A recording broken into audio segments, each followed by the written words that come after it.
All right, Shabbat Shalom to everyone. And welcome once again to Just a Word as we are here for another Shabbat teaching and internet connection. Yeah, here for another Shabbat teaching. And today we are looking to protect ourselves from the blind, leaders of the blind. They might not even be blind leaders. They might know what they're doing. We're speaking about false prophets. We are speaking about those who will be deceiving us. And today the topic is what is the topic? How to identify false prophets instantly, in bracket. At times you can instantly identify them. And this is something that is very important because we have a multitude of prophets today, self-styled prophets, especially prophetesses, especially women prophets online who are claiming to be the chosen of the Most High.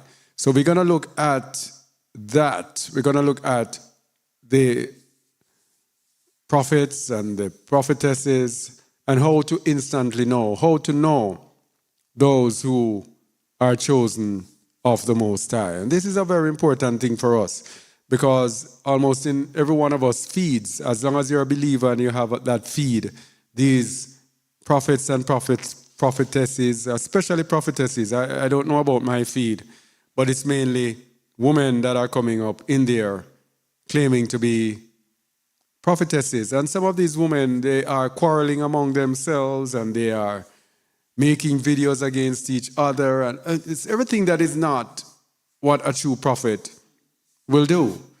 But somehow, for some of them,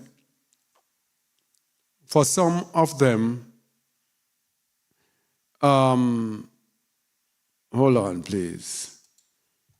Let me just get, where is this chat? Anyway, let me continue. For some,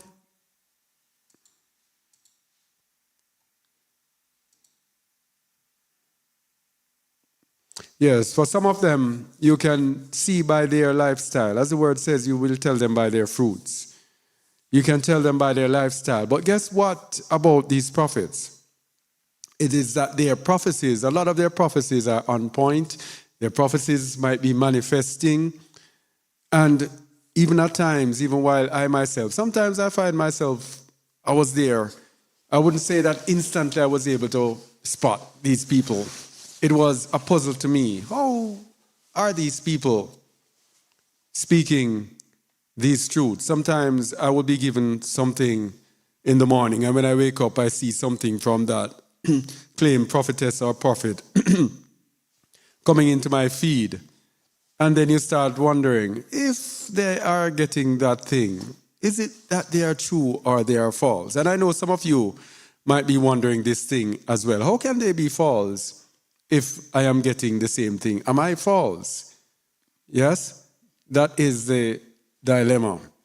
So it is a thing where the truth is kind of clouded, and sometimes we may not be able to understand the truth or understand what the truth actually is. So today, we are going to use a case study. There's this prophetess that is online.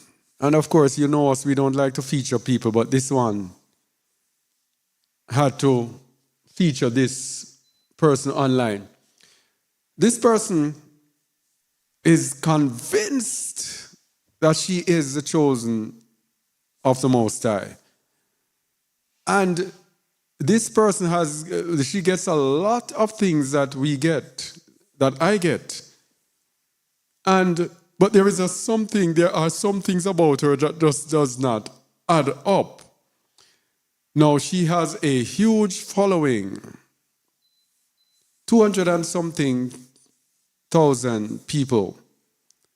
And these people religiously follow her. They are convinced that she is the chosen of the Most High.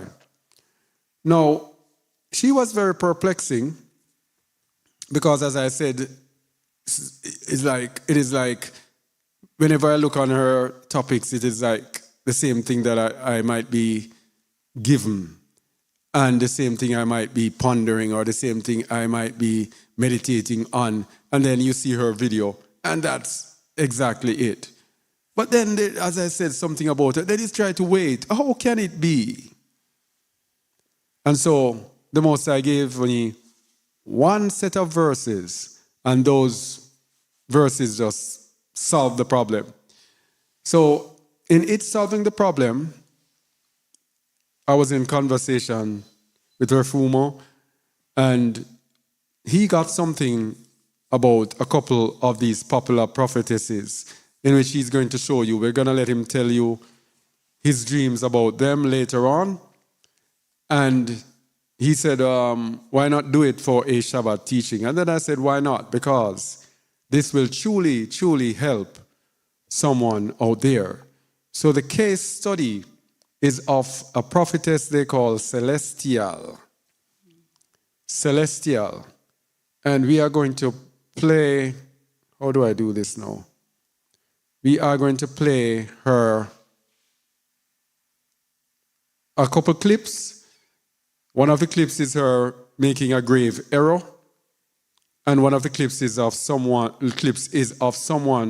who is actually calling her out, and we just use that to get his summary, because I think he summarized her in a very nice way. So we are going to begin with a clip about Celestial. She is going to be our case study, because what we are going to teach is to show each different aspects of what she portrays, because she is a fine example, the best example of, if you can solve her, then you should be able to solve everything else. That's what I see. All right?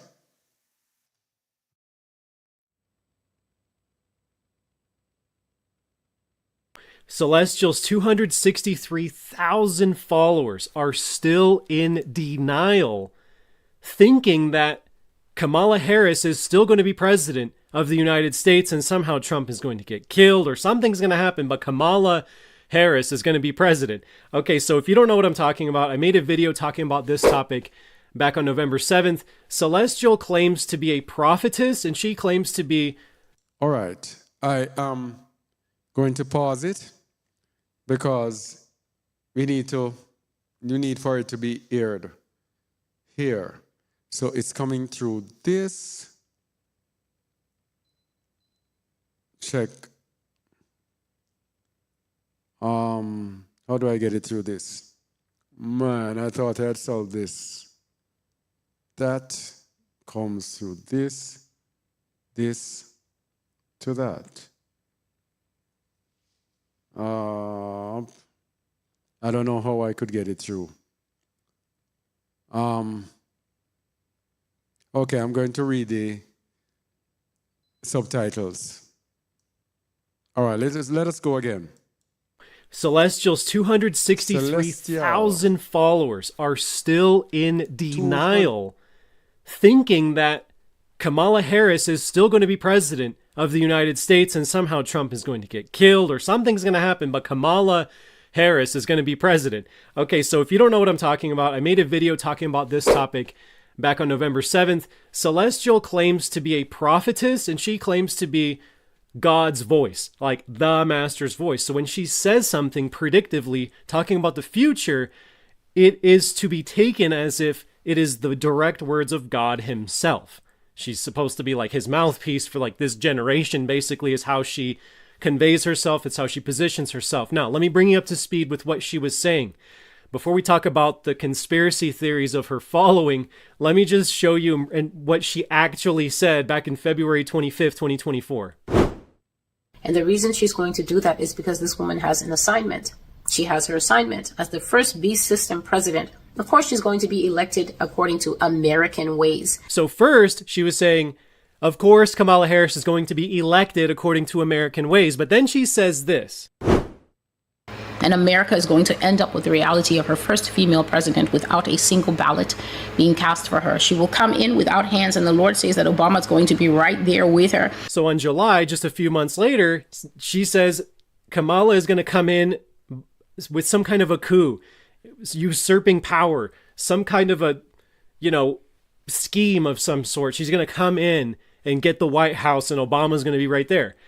But then the day after the election, on November 6th, she comes out and she admits that she was wrong. This is what America says. America says it doesn't matter if there's 1,000 prophecies, and it doesn't matter if they all come true. If one fails, then the person is not a prophet. Where did you get that from? So again, that's from a video entitled A Single Brick in the Wall that she released right after the election, where she admits, yeah, I was wrong, but what's wrong with that? It's okay to be right about 1,000 things, she says. And if I'm wrong about something, who are you to say that I'm wrong? And I showed you guys in the last video talking about this false prophetess woman that Deuteronomy 18:20 is very strong in condemning her. All right, so we were having video problems. So celestial. The idea of the video is she was saying that Kamala Harris would be president, that Donald Trump would be killed, and would have no chance whatsoever of being in the White House. No chance whatsoever. But then we know what happened. And when Donald Trump became president, she released a video, and she was so proud in the video, not even being willing to accept fault. She turns on the blame on other people. I am right most of the time, so what is wrong if I am wrong? And we know that is Deuteronomy 18:20. We're going to look at that soon. And here's another one where she is speaking about America's wall will fall. Let me get it started. America's wall will fall. The Lord has said this before, that they will not tolerate him to return to public office, that he will not be given a chance to rise again and to have a movement behind him again, because he said that his presence is ruining plans that are bigger than him. His presence is disrupting things that were set in motion long ago. And then the Lord reminded me of several prophetic words that I have actually put on this blog to that effect, that his life will be cut short. And one of them is called POTUS. Yes, so this short one here is actually saying that, only hope you heard that Donald Trump, the Lord, and this is one of the things that you know that these prophets are false. They prophesy in the name of Baal, the Lord. That is one sign, the Lord.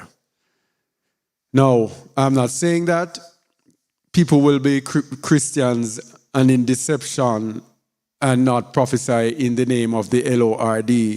But when they come out into truth and truth is revealed to them and they keep speaking about the Lord, then you know that there is some serious problems there, because their allegiance there is with Baal, is with Baal. And this woman has come out and known that his name, someone said they couldn't hear the last clip. I only hope you read it on the thing. I actually explained what it said. Okay? So, yeah. She prophesied in the name of the Lord. Now, something very interesting about prophecy. We're going to start at it by first looking at the fact that prophecy is not by the will of man. In 2 Peter 1, verses 20 to 21, we're going to see the implication of this point, that prophecy is not by the will of man. Read it, please. No, my bad. 2 Peter 1, 20 to 21, sorry. Know this first, that no prophecy of the scripture is of any private interpretation. For the prophecy came not in old time by the will of man, but holy men of Yahuwah spake as they were moved by the ruach HaKodesh. Prophecy came not in old time by the will of man, and we know that nothing has changed. So, another way to know true prophets is holiness, sanctification, set-apartness. A true prophet is not your regular person. Oh, they say they can't hear you reading. Oh, sorry. I had it off. Thank you very much, Steve P. Read it again, please. Know this first, that no prophecy of the scripture is of any private interpretation. For the prophecy came not in old time by the will of man, but kadosh men of Yahuwah spake as they were moved by the ruach HaKodesh. So kadosh men, holy men, set apart men, spoke as they were moved by ruach HaKodesh. These were the prophets of old.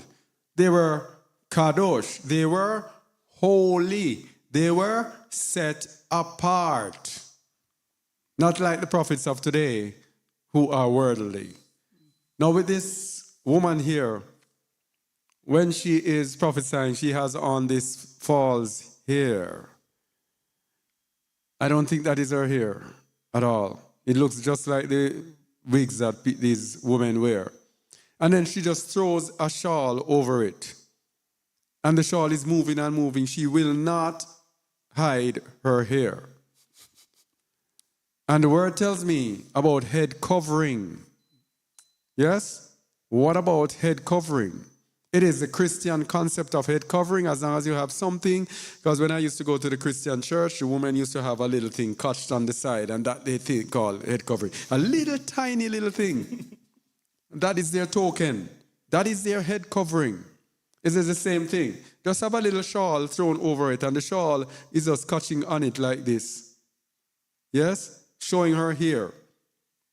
And guess what is on the shawl? The 666. The star of Remphan. People, all of these things, that is not Kadosh. If you're a prophetess and the Most High cannot let you know that the star of Remphan is false, then something is wrong. And he has shown it to other people. And other people will say it, but you will reject it. So the first hint is that true prophets are set apart, holy, not only by appearance, but by way of life. Now, you would say, the gifts and the calling of Alua are without repentance. Sure. The Most High, you will have a prophetic calling on your life, but you will not be a prophet. You can have a prophetic calling because you have been given the gift of prophecy as a gift, but you are not a prophet. You will prophesy some things that are true, but you're not a true prophet. Because you need to check our teaching on our website, justaword.org. Is there a difference between the presence of Yahuwah and having his ruach HaKadosh? Yes? The ruach HaKadosh will speak through the prophets, but there can be the presence. The ruach HaKadosh can just come and just speak what he wants to speak through you and leave. Okay? So here is the link, but you don't need the link because that teaching is on the homepage as our featured teaching. It is a teaching everyone should get to understand the difference between the presence of Yahuwah and having His ruach HaKadosh indwelling in us. All right? So the sad thing for us is that false prophets are prophesied for the end times. 2 Peter 2, verse 1. False prophets, highly featured to be in the end. And in the end now, we have a rise. We have a rise through social media of prophets, prophetesses especially. Read 2 Peter 2, verse 1, please. But there were false prophets also among the people, Even as there shall be false teachers among you. In the end, there shall be false teachers among you. And what will they do? who privily shall bring in damnable heresies, even denying Adonai that brought them, and bring upon themselves swift destruction. No, I want you to understand the first. Here's another thing.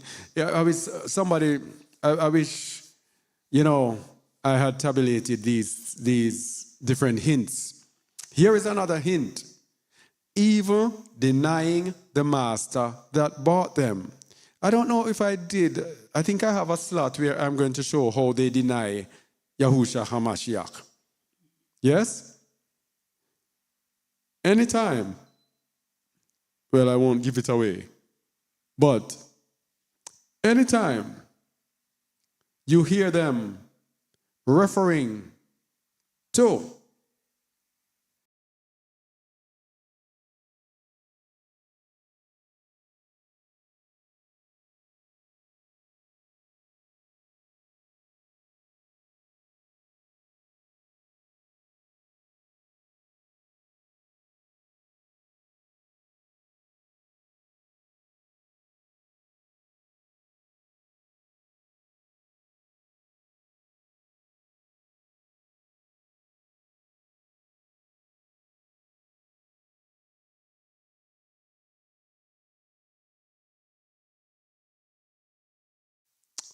.104, I have to change it.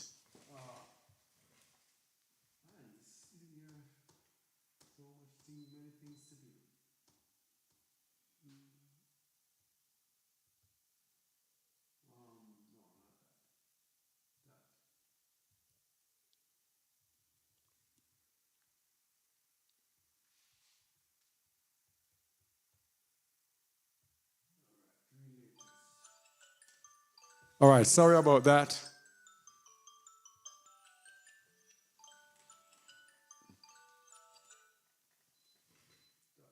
Check. All right, sorry about that. We had a power cut. Okay? Yes. So, damnable heresies. Whenever you hear any one of these prophets talking about JC or talking about JC is, all right, I won't go into, well, let's go to verse 2. Mm-hmm. And many shall follow their pernicious ways, by reason of whom the way of truth shall be evil spoken of. Many shall follow their pernicious ways. What is that word? 2 Peter 2, verse what? 2. Let's look at the meaning of that pern word. Pernicious ways. It's ruin, loss, damnable, destruction, perish, waste. They are damnable ways. They are destructive ways. So many people shall follow them to destruction. Verse 3. And through covetousness shall they with feigned words make merchandise of you, whose judgment now of a long time lingereth not, and their damnation slumbereth not. Through covetousness, and there is another hint of false prophets. Covetousness. Covetousness. These people will be online collecting money for their prophesying. But the Most High says their judgment of a long time lingereth not. These people will be collecting money for their prophesying through covetousness. And it means that a true prophet, as I told you, is set apart, is holy.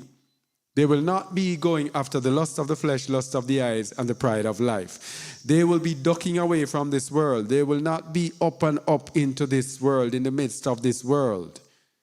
But the false prophets will be in this world, craving this world, loving this world. As it says in 1 John 2:15, love not the world, neither the things that are in the world. If any man love the world, the love of the Father is not in him. So these prophets who are in the world, taking part in this world, and, they are up in it and just a part, you see them just a regular part of this world. No. False prophets. So the Messiah warned us, take heed that no man deceive you. We're going to show that it is so easy, so easy to be deceived by them. Matthew 24, verses 3 to 5. And as he sat upon the Mount of Olives, the disciples came unto him privately, saying, Tell us, when shall these things be? And what shall be the sign of thy coming, and of the end of the world? And Yahushua answered and said unto them, Take heed that no man deceive you. You see that? The disciples are saying, what is the sign of your coming?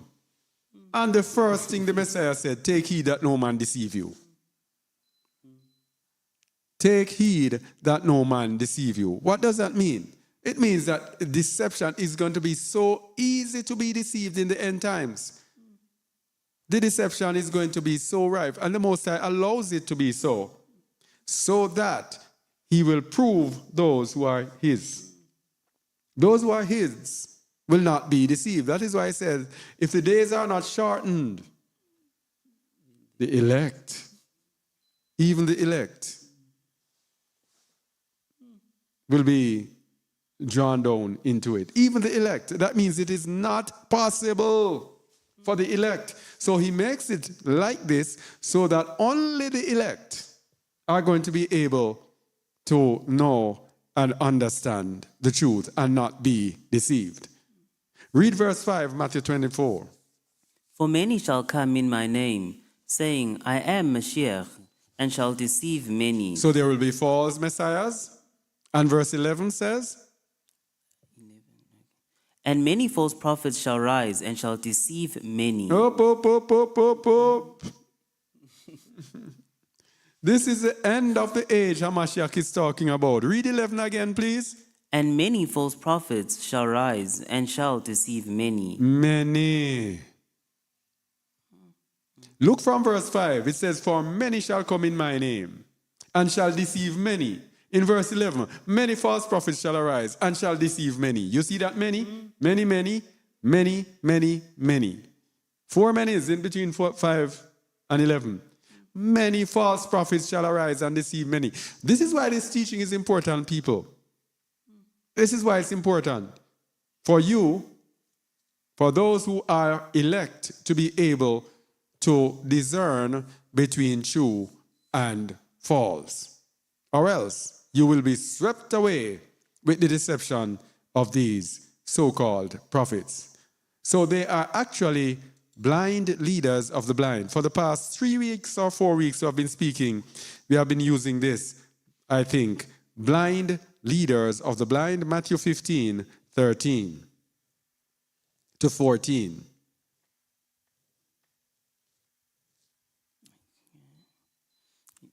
But he answered and said, Every plant which my heavenly Father hath not planted shall be rooted up. Let them alone, they be blind leaders of the blind. And if the blind lead the blind, both shall fall into the ditch. So there are some that the Most High has planted, and some he has not planted. Those who are not planted will be rooted up. Mashiach said, let them alone. They be blind leaders of the blind. And if the blind lead the blind, both shall fall into the ditch. And if you match that with Matthew 24:11, and many false prophets shall arise and shall deceive many, it is telling you that there are many false prophets who will lead many into the ditch. And let me tell you something. Some of these false prophets know what they're doing. They're hustlers. But some of them are blindly led because they don't know what it means to handle a prophetic ruach that they may have. Or some of them just will to be prophets because of they desire popularity. Yes? So,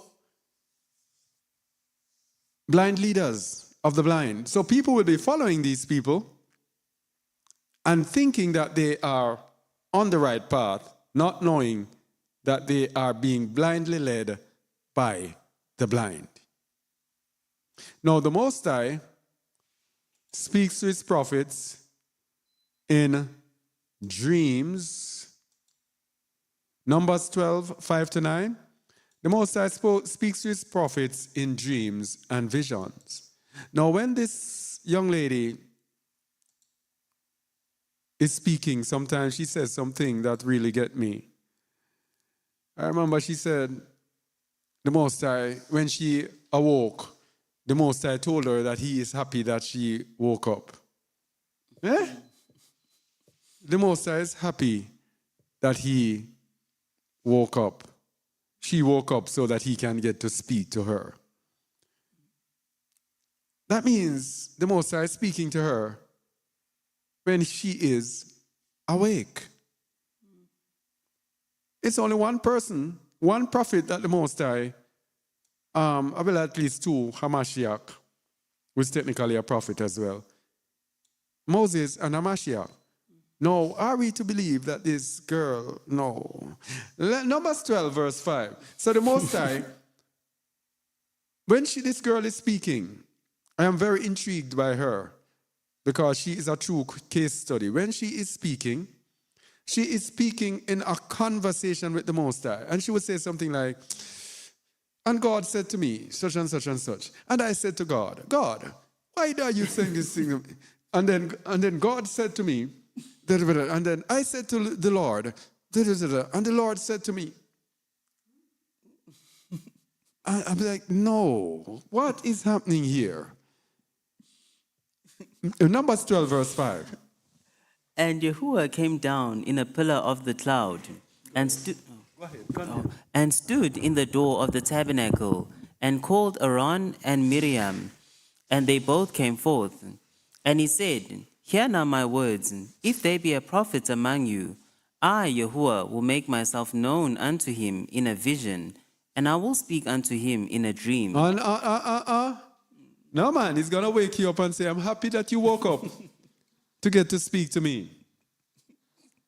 These are things that these people do. And then people hear her and people overlook all of those things, not going back to the scripture.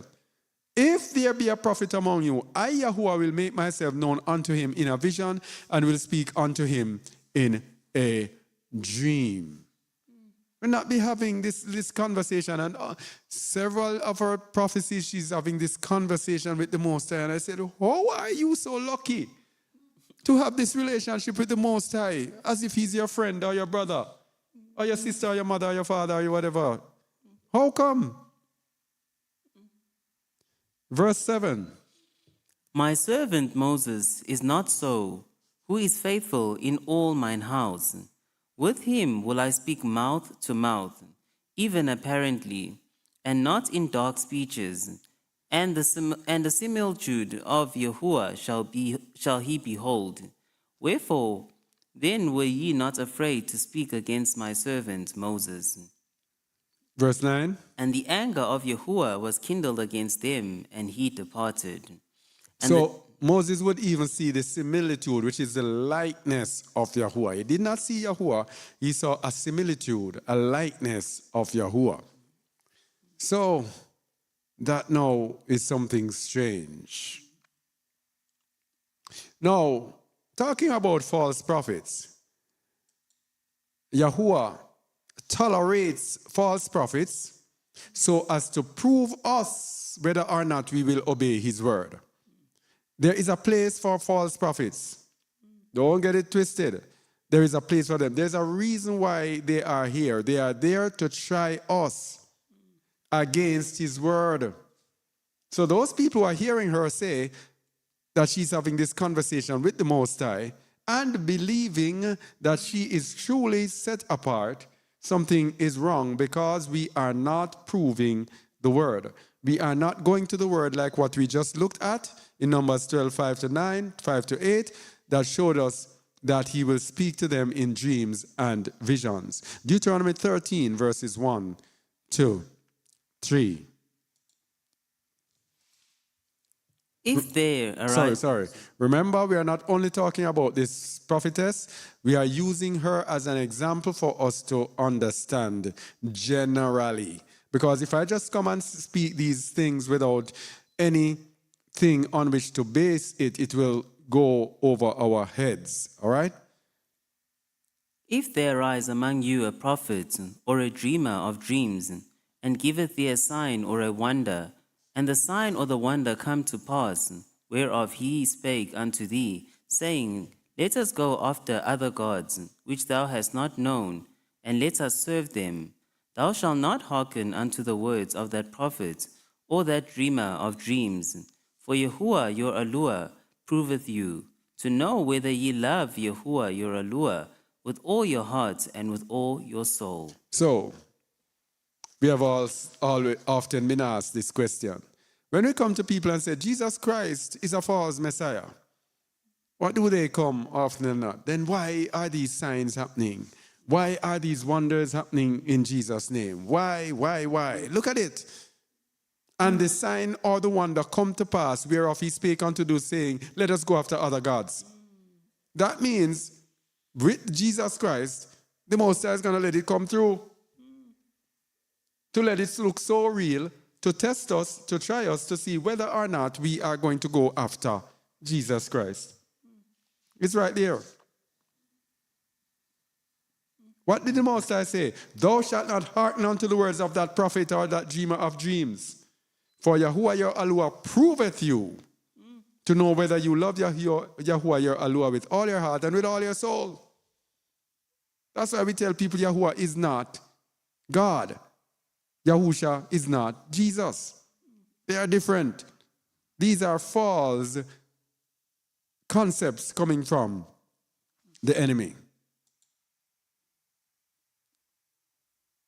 So, never let any prophet lead you against the word.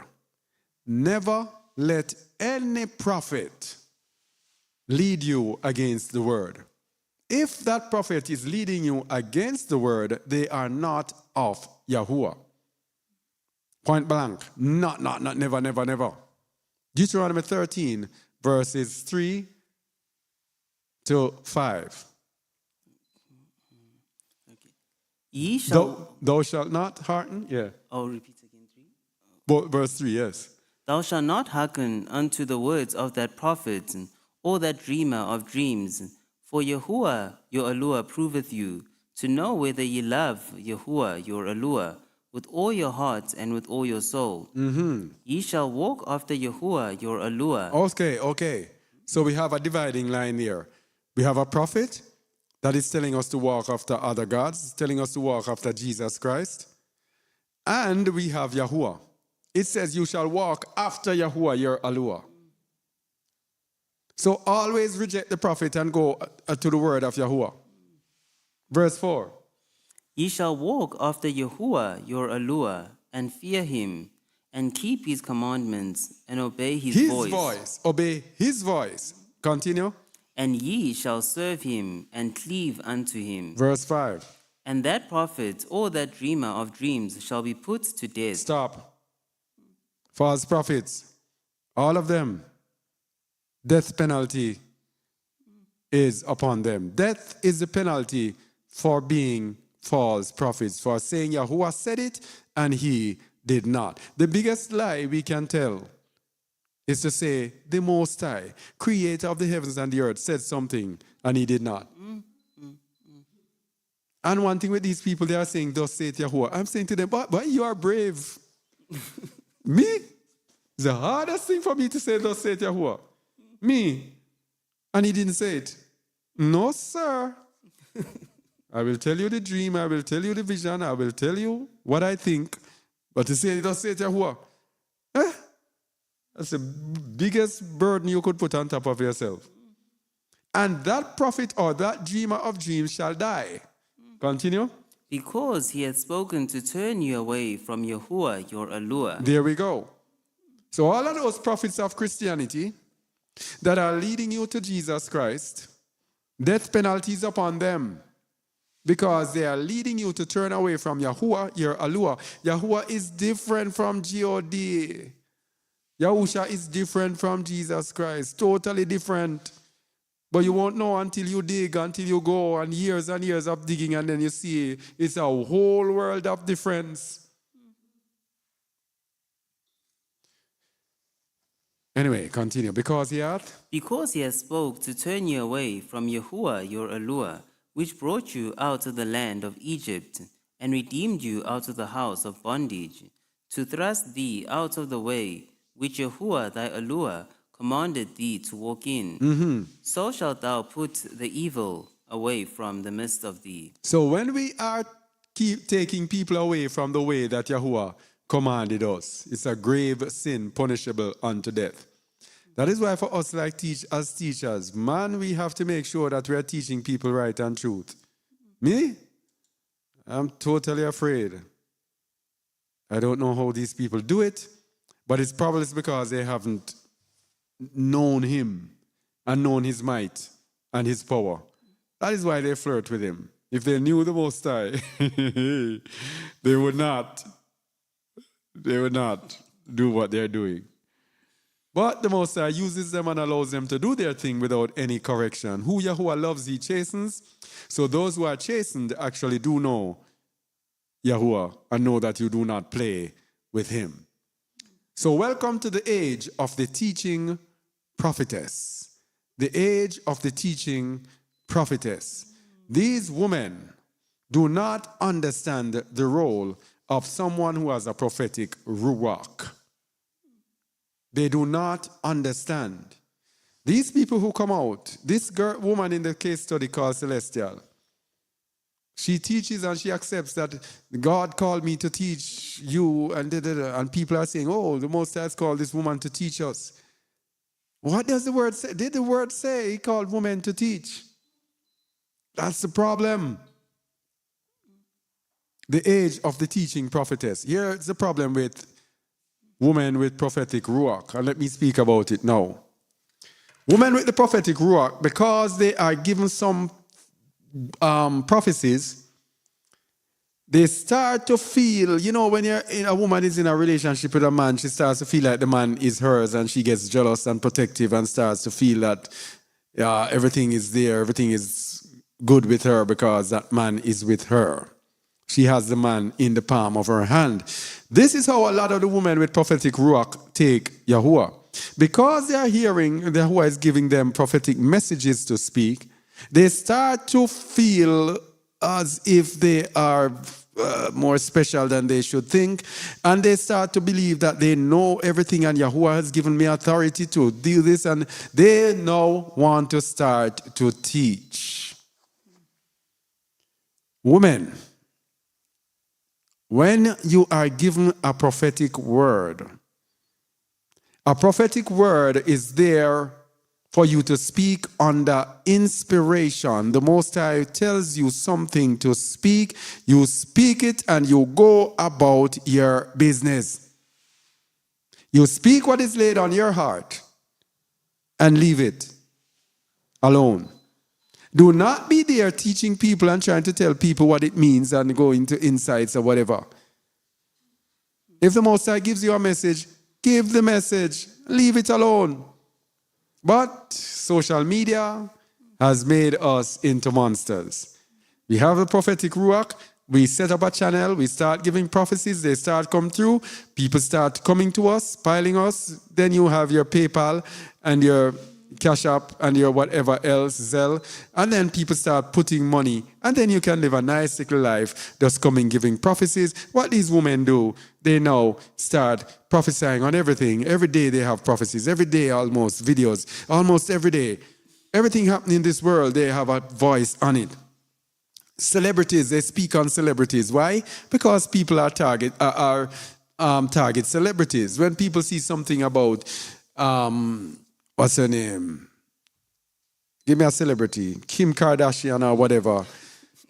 People are gonna want to hear. So people go, and then their numbers start to increase and everything, and then temptation just gets the better of them. And some people who at the beginning they were okay are now consumed in this popularity. It is really, really sad. So the women do not know how to control power. That is why it says, I forbid a woman to teach or usurp authority over the man. The woman cannot control power.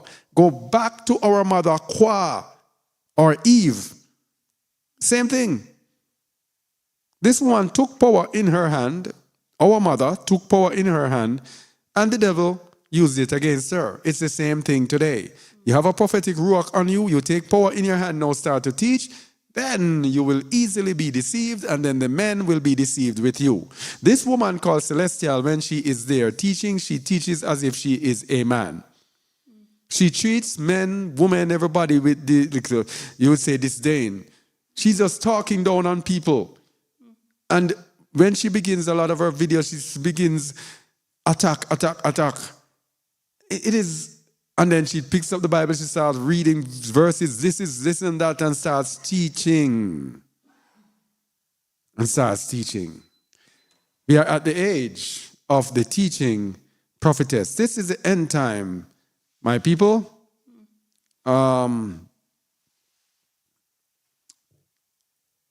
This is the end time. The age of the teaching prophetess. A prophetess is a generally inspired woman. By implication, it can mean a prophet's wife as well. But generally, it's an inspired woman. Now, what's the difference between a prophet and a teacher? When prophecy is upon you, you speak a word of inspiration that is coming. Yes? You speak a word of inspiration that is coming from the Most High through ruach HaKadosh, through dreams or visions. Now, the difference between prophesying and teaching is that a teacher is someone, teacher, to separate mentally or distinguish. So now, when you get a prophecy, you just speak your inspiration. You don't know who will get it. You might not know who it is for, or you may know. You just speak as it is inspired. If the Most High says, go to John and tell John this, you tell him. Leave it alone. But a teacher now separates mentally or to distinguish. That means a teacher now will look into things and break it down and separate and try to find right or wrong. The Most High gives that teacher that ability. But you as a prophet or prophetess, if he has not given you the gift of teaching, then you leave it alone. To separate mentally or distinguish, that is generally understand, attend, consider, be cunning.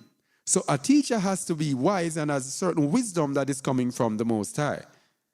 Diligently, direct. So as a woman, you're not supposed to usurp authority over the man, but teaching is directing. That is why it says, and your eyes will see your teachers and your ears will hear a word. This is the way, walk ye in it when you turn to the right or to the left. That is directing you. No, you're going the wrong way. That is not the gift of a prophetess. That is not the role of a prophet. A prophet is just to tell you what you heard from the Most High. Simple. Discern, eloquent, feel, inform, instruct. There's the one that I like. Instruct. When you are teaching, you are instructing people as to the way that they should go. A prophet is not supposed to do that. A prophet is just supposed to speak. Have intelligence. Know. Look well to. Mark. Perceive. Be prudent. When you have the gift of prophecy, you don't need prudence. Prudence is being able to understand the whole bottom line of everything and break down everything. That is a teacher, different from you who are given the prophetic gift. Regard, can skillful teach, cause. Now here is the one that I love.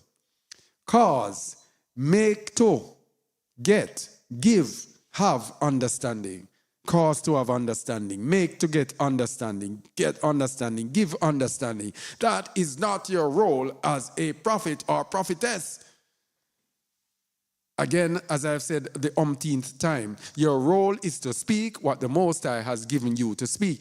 As a prophet, you are a channel that can channel the word of the Most High. It is a powerful gift because for the Most High to be speaking through you, that in itself is powerful. To think of you as a vessel that in which he will challenge his word, that in itself is powerful. Teaching has its own different, separate power. Okay? So, are there woman prophetesses in scripture? Absolutely. Acts 21, 8 to 9, just giving examples of women prophetess. 1 to 9, Elder? Acts 21, 8 to 9. Oh, Acts 21. Okay. And the next day, we that were of Paul's company departed and came unto Caesarea, and we entered into the house of Philip the evangelist, which was one of the 7, and abode with him. And the same man had 4 daughters, virgins, which did prophesy. 4 daughters, virgins, which did prophesy. And why did they say virgins? Why do you think they said virgins? Because they were pure? Because they were pure. Remember, the prophets have to be what? Kadosh, holy. So because of their purity, they prophesy. That's why they use virgins to let us know. Exodus 15, verse 20.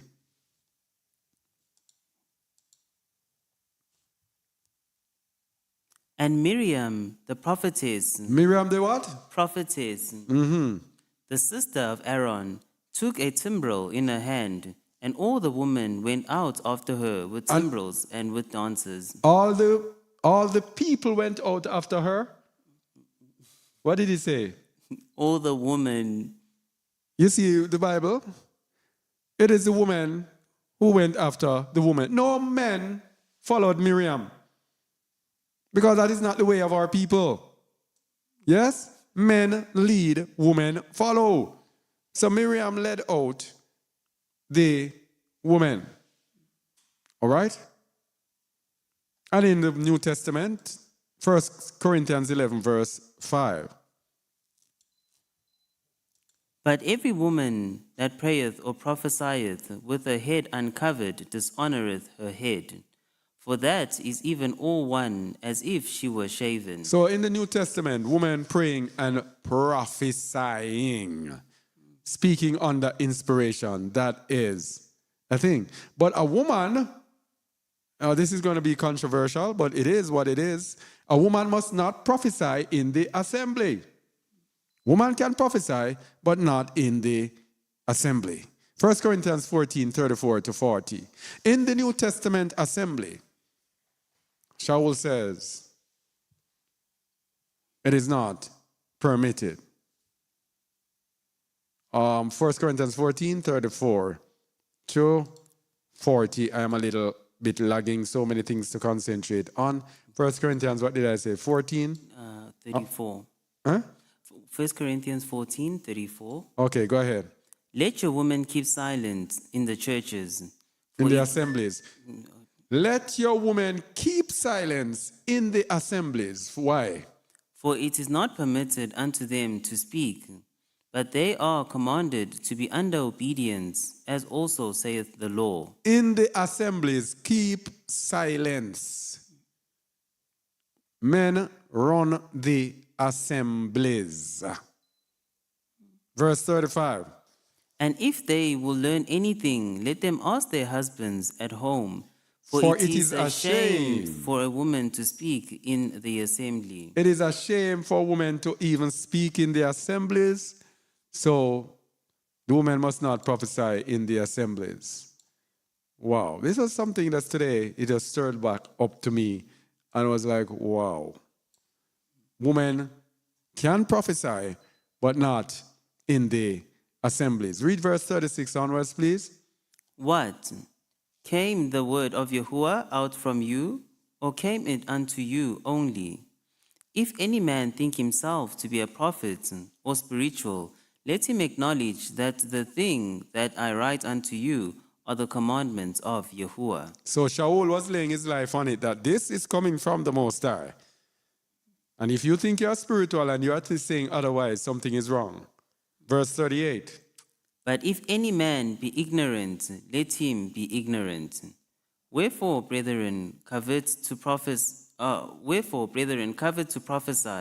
and forbid not to speak with tongues. Also, we said it, the woman must not speak in tongues in the assembly as well. This was speaking in tongues. This is a chapter where speaking in tongues. He that speaketh in an unknown tongue, follow after charity. Verse 3 says, he that speaketh unto men to edification. It was speaking about men. So he was speaking about speaking in tongues in the assembly.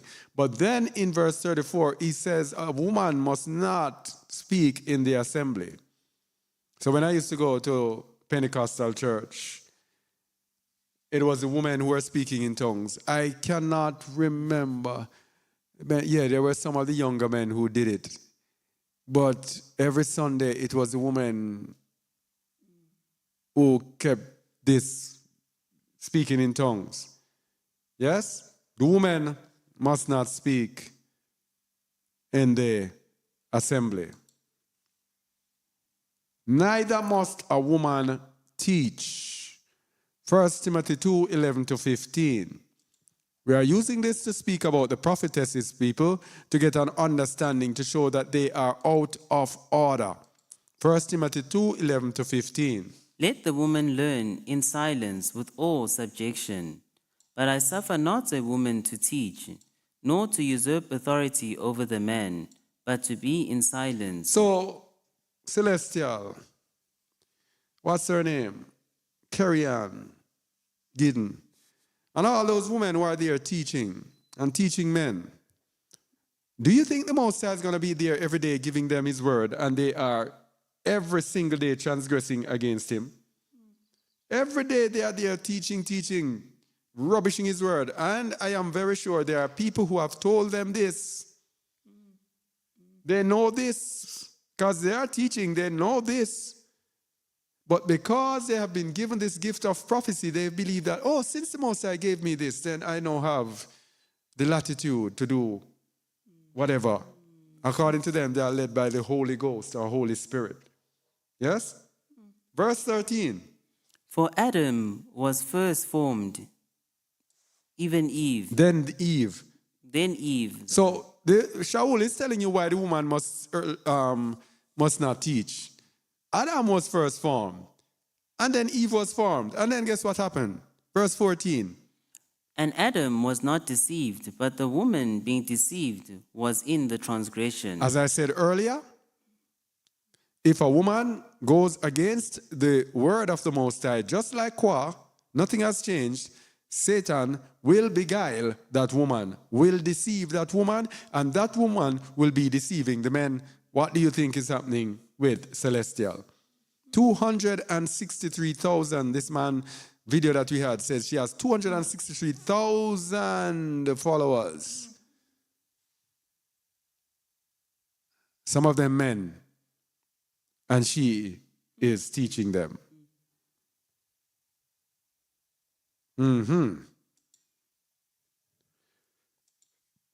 So there are some false prophets who prophesy out of their own hearts, building walls with untempered mortar.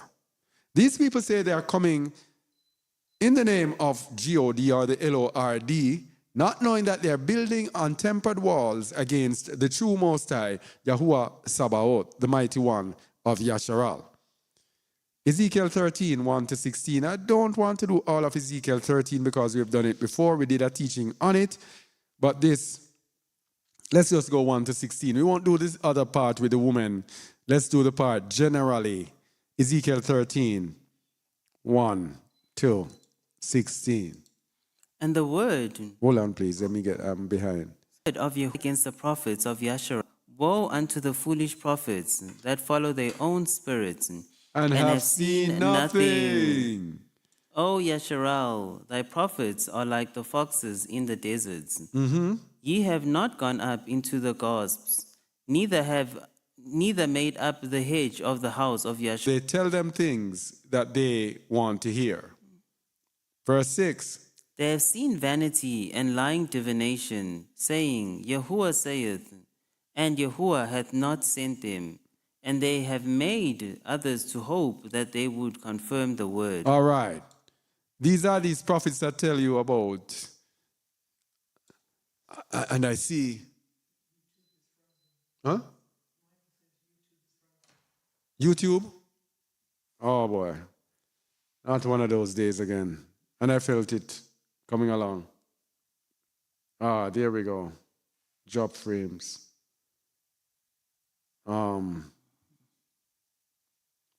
Why is it not coming up?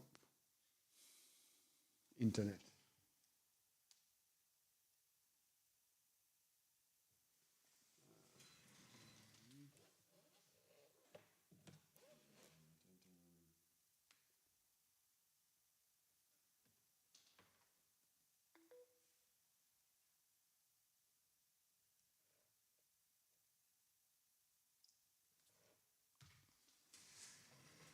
Hey. All right, we're having some internet connectivity problems here. How comes the signal is... This is strange.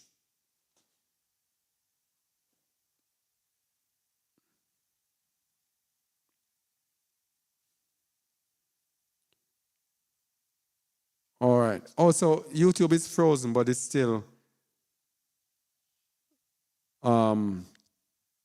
we're still on. All right. Okay, it should be back up now. All right, we should be back up now. So, what was I saying again? Yeah, they have seen vanity. These are for those prophets who are there. I see that this year is going to be your year. I see cars. I see houses. I see this. Isn't that something like that? I say, yes. They have seen what?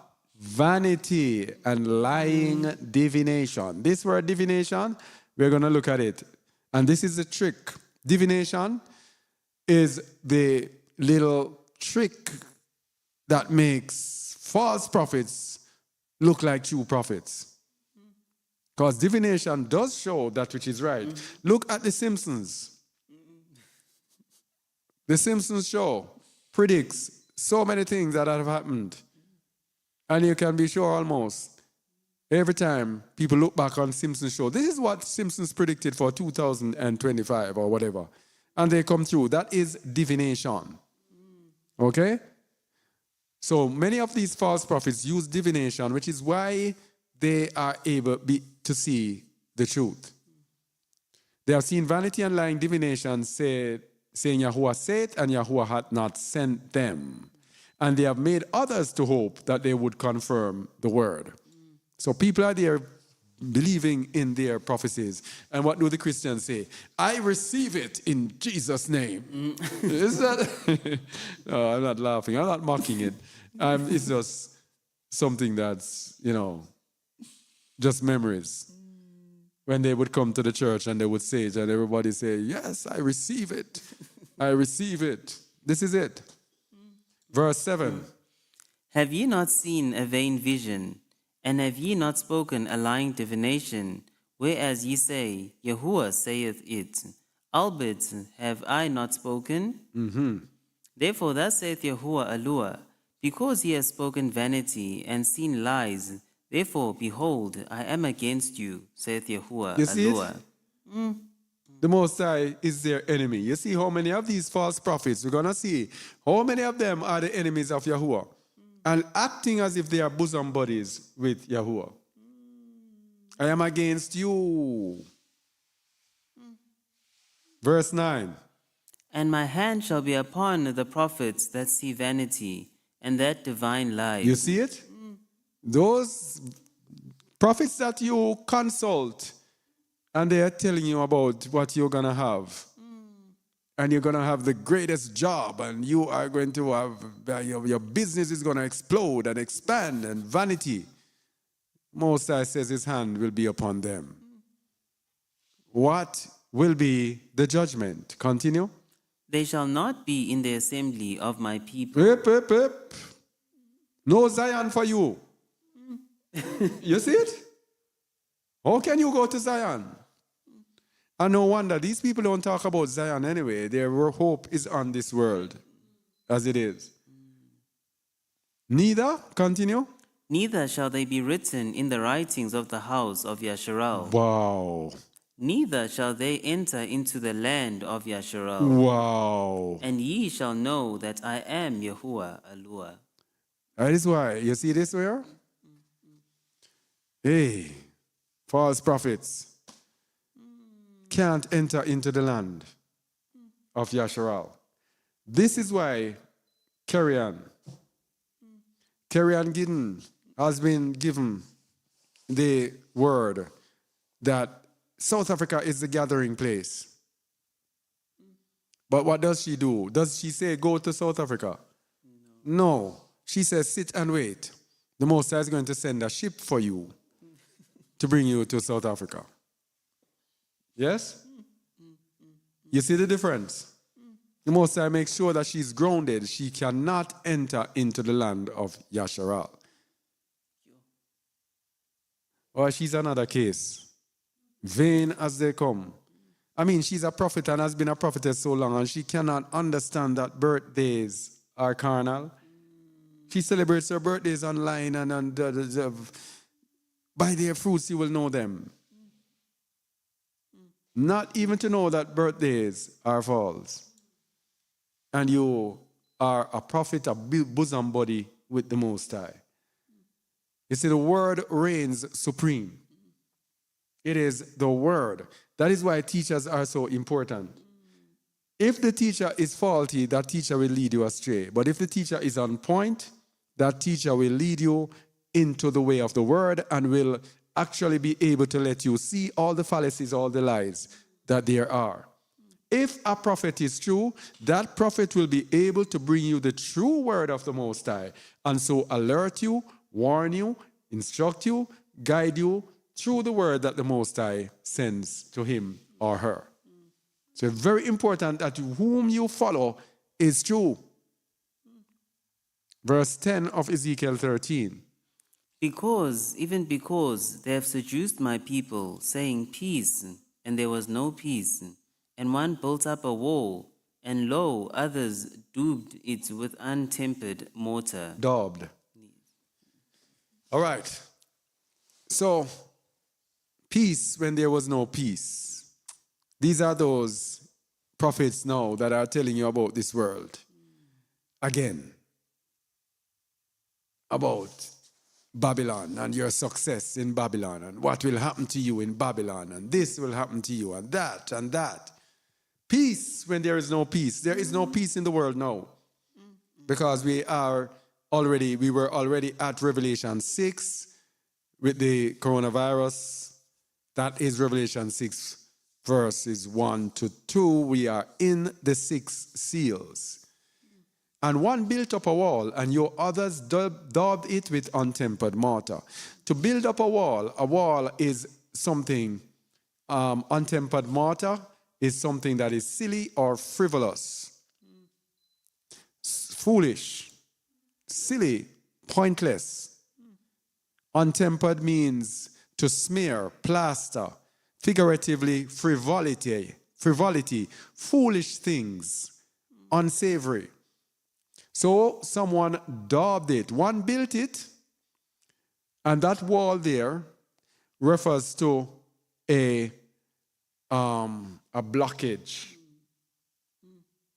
So one comes and speak about something that is blocking people from the way of truth.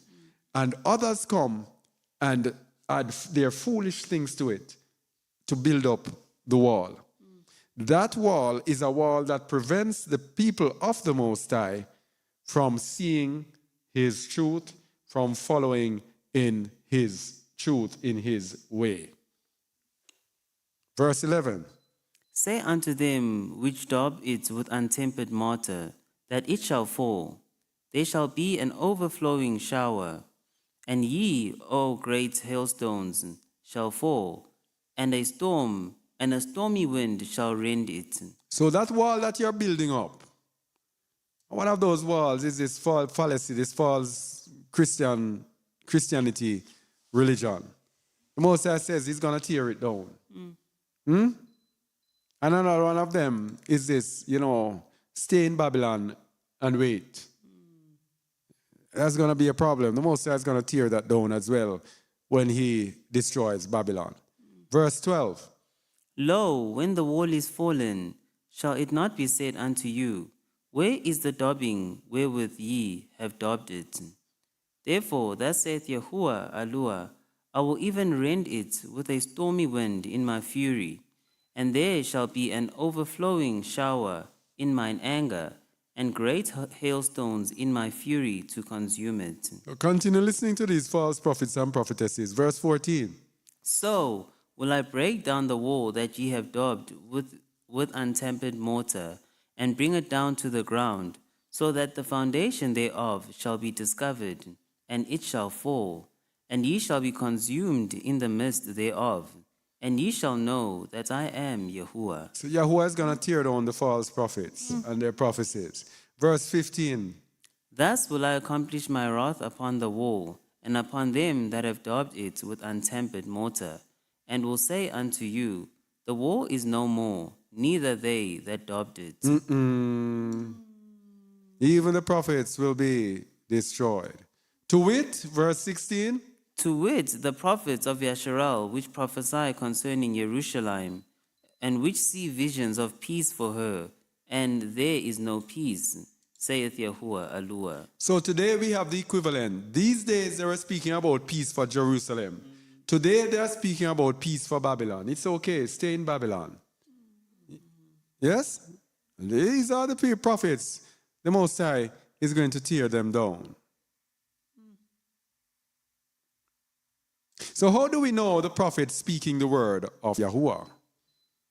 This gets back to this celestial woman now. Because when she was found to be so wrong in her prophecy concerning Kamala Harris and Donald Trump would die, the Most High would not allow him to have another term. Kamala Harris is going to return, is going to be the next president of the United States. Deuteronomy 18, verse 20. But the prophet which shall presume to speak a word in my name, which I have not commanded him to speak, or shall speak in the name of other gods, even that prophet shall die. And if thou say in thine heart, how shall we know the word which Yahuwah hath not spoken? When a prophet speaketh in the name of Yahuwah, if the thing follow not, nor come to pass, that is the thing which Yahuwah hath not spoken. But the prophet has spoken it presumptuously. Thou shalt not be afraid of him. So this Kamala Harris prophecy did not come to pass. No. This verse 22 here is very tricky because sometimes a prophecy is for thousands of years. You have to know. Because when Messiah spoke some of the things, they have not yet come to pass. When Isaiah spoke, they have not yet come to pass. But guess what? When you know that the time has come for it to come to pass, that is when you know it is false. So the time was, this one had a definite date. The definite date was the results of the United States election. When you see that time has come and it has not come to pass, then you know that this is Deuteronomy 18:22.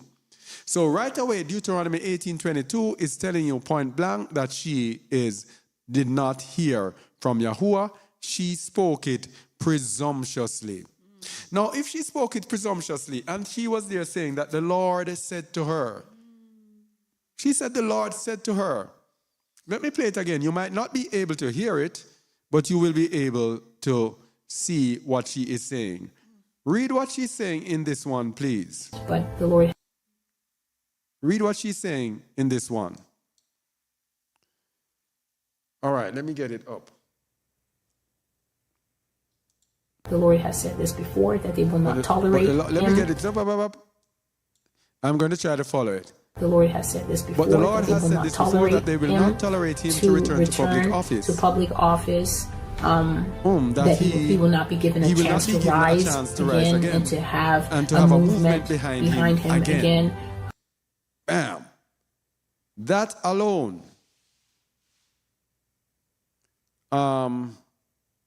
That alone is gross error and shows Deuteronomy 18:22. Now, after that, she came and she said that the Most High changed the prophecy. That something about Kamala Harris will be coming back and something. Now, the same thing here in the same vein. Carrie Ann Giddens, she prophesied that the Pope was the false prophet, so that he would live to the end to be thrown into, to be bound with Satan in the end. No, the Pope died. Now, when the Pope died, everything came on her now, because she was mocking at Celestial when Celestial failed. Because these women, they are rivals, because it's about money. If I get all the attention and everything, more viewers, and Celestial has more than twice the amount of Carrie Ann's. Carrie Ann has 131,000 people. You see how much people these people command? Yes? 131,000 people. So when it happened to her now, some people are saying, hey, you were mocking at Celestial. Now look what happened to you. No, she and her followers were saying that, hey, this is not so. They are going to, the Pope is not dead, that they are going to revive, just introduce him again, and something like that, or something. No, it's the same thing. It did not come to pass. Now, the point with the Most High is that the Most High will change a prophecy because of his mercy, but will notify the true prophet of the change. Isaiah 38, verses 1-4. He will notify the true prophet of the change before the change, not after, before the change. Isaiah chapter 38. In those days was Hezekiah sick unto death, and Isaiah the prophet, the son of Amoz, came unto him, and said unto him, Thus saith Yahuwah, set thine house in order, for thou shalt die and not live. Okay, so this is a similar thing. Trump, you are to die. You will not go back into office. Similar thing. Then, verse 2, what happened? Here's the difference. Verse 2. Then Hezekiah turned his face toward the wall, and prayed unto Yahuwah, and said, Remember now, O Yahuwah, I beseech thee, how I have walked before thee in truth and with a perfect heart, and have done that which is good in thy sight. And Hezekiah wept sore. Is this a Donald Trump? No? Righteousness? No. This is not a Donald Trump. This is a man who was righteous and did many righteous deeds. And he prayed unto the Most High, and the Most High was entreated of him because of his righteousness. Verse 4. Then came the word of Yahuwah to Isaiah, saying, Up. So before the Most High did it, the Most High sent to the prophet. So in Celestial's case and in Carrion's case, the Most High would have sent to them and said, no, I am going to give Donald Trump another chance. Donald Trump is going to get another term. Or the Pope is going to die. The Most High didn't do it. Read verse 5. Go and say to Hezekiah, Thus saith Yahuwah, the allure of Dawood thy father, I have heard thy prayer, I have seen thy tears. Behold, I will add unto thy days 15 years. All right. That's all we need out of it. That's all we need out of this. We understand the procedure. This man righteous, this man appealed to the Most High. He believed what the prophet said. He appealed to the Most High. He was righteous. The Most High was entreated of him. This is what would have happened in the cases of true prophets and prophetesses. All right? Now, what if a prophet is deceived? Ezekiel 14, verse 9 to 11. And if the prophet be deceived when he has spoken a thing, I, Yahuwah, have deceived that prophet. Up. So if someone is even a true prophet and the prophet is deceived, I, Yahuwah, have deceived that prophet. Why? As we said before, the Most High will use false prophets and give them true prophecies to prove us whether or not we will keep his commandments, because interspersed with the true prophecies, there will be false prophecies to test us, to see if we are going to look at the word and say, no, that's what she said is good. That one was good. That one was good. But no, man, this one goes against the word. Are you going to follow that prophet and say, no, she was right 10 times before? This 11th time, she's going to be right. No. Yahuwah will deceive that prophet when it is time to bring them down. But guess what's the problem? When these so-called prophetesses, when they err, that is when their numbers shoot up. It is the strangest thing. Because when Celestial erred, I said to myself, watch the numbers go up now. I don't remember what it was before. I should have taken record. But when I heard she's at 263,000, I said, hey, numbers gone up. Because people want to hear lies. And people want drama. Lies and drama.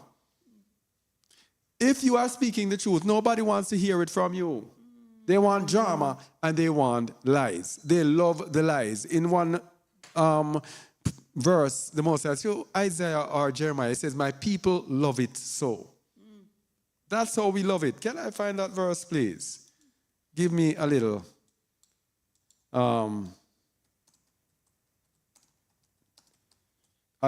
chance. Jeremiah 5, verse 31. Start at verse 30. A wonderful and horrible thing is committed in the land.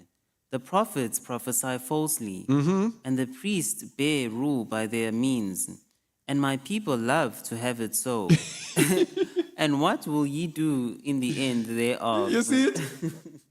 That's why the numbers go up. My people love to have it so. They love the false prophecy.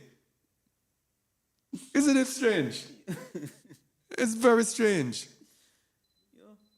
Jeremiah, Yahuwah through Jeremiah, described it as a wonderful and horrible thing. You see the contrast? A wonderful and horrible thing is committed in the land. The prophets prophesy falsely, and the priests bear rule by their means. And my people love to have it so. But it says, and what will you do in the end thereof? Because there's a judgment for it. So you're going to come out at the wrong end of it. Let's go back. If the prophet be deceived, I, Yahuwah, have deceived that prophet. Why did why will that Yahuwah deceive these prophets? And I will? And I will stretch out my hand upon him, and will destroy him from the midst of my people, Yasharal. So the Most High will tolerate their false prophecies for a while. Then he'll just let you err and then destroy you. Sadly, the people now are going to run to these people. And while these people are being destroyed, they are going to be destroyed with them. You see it? Yes? Yeah. Let them alone. They be blind leaders of the blind. And if the blind lead the blind, both shall fall in the ditch. So the Most High makes them be a magnet for the blind to let them go down in the ditch with them. Verse 10. And they shall bear the punishment of their iniquity. Oh, but here it is. Continue. Hear this now. The punishment of the prophet shall be even as the punishment of him that seeketh unto him. Woo. Have mercy. So the American pastor say, have mercy. Right, Yodia? Man. Have mercy. So that is why these people are a magnet. That is why so many people follow them after they err. It is for the blind to lead the blind down into a ditch. The same punishment for the false prophet is the same punishment for those who follow them. Man, oh man. And the Most High tells you why in verse 11. That the house of Yasharal may go no more astray from me, neither be polluted any more with all their transgressions, but that they may be my people, and I may be their allure, saith Yahuwah allure. So he does that as an example, to get rid of the bad eggs and use them as an example so that no one else would want to go after them. Okay? Now we're talking about false prophet. We just want to make a reminder here.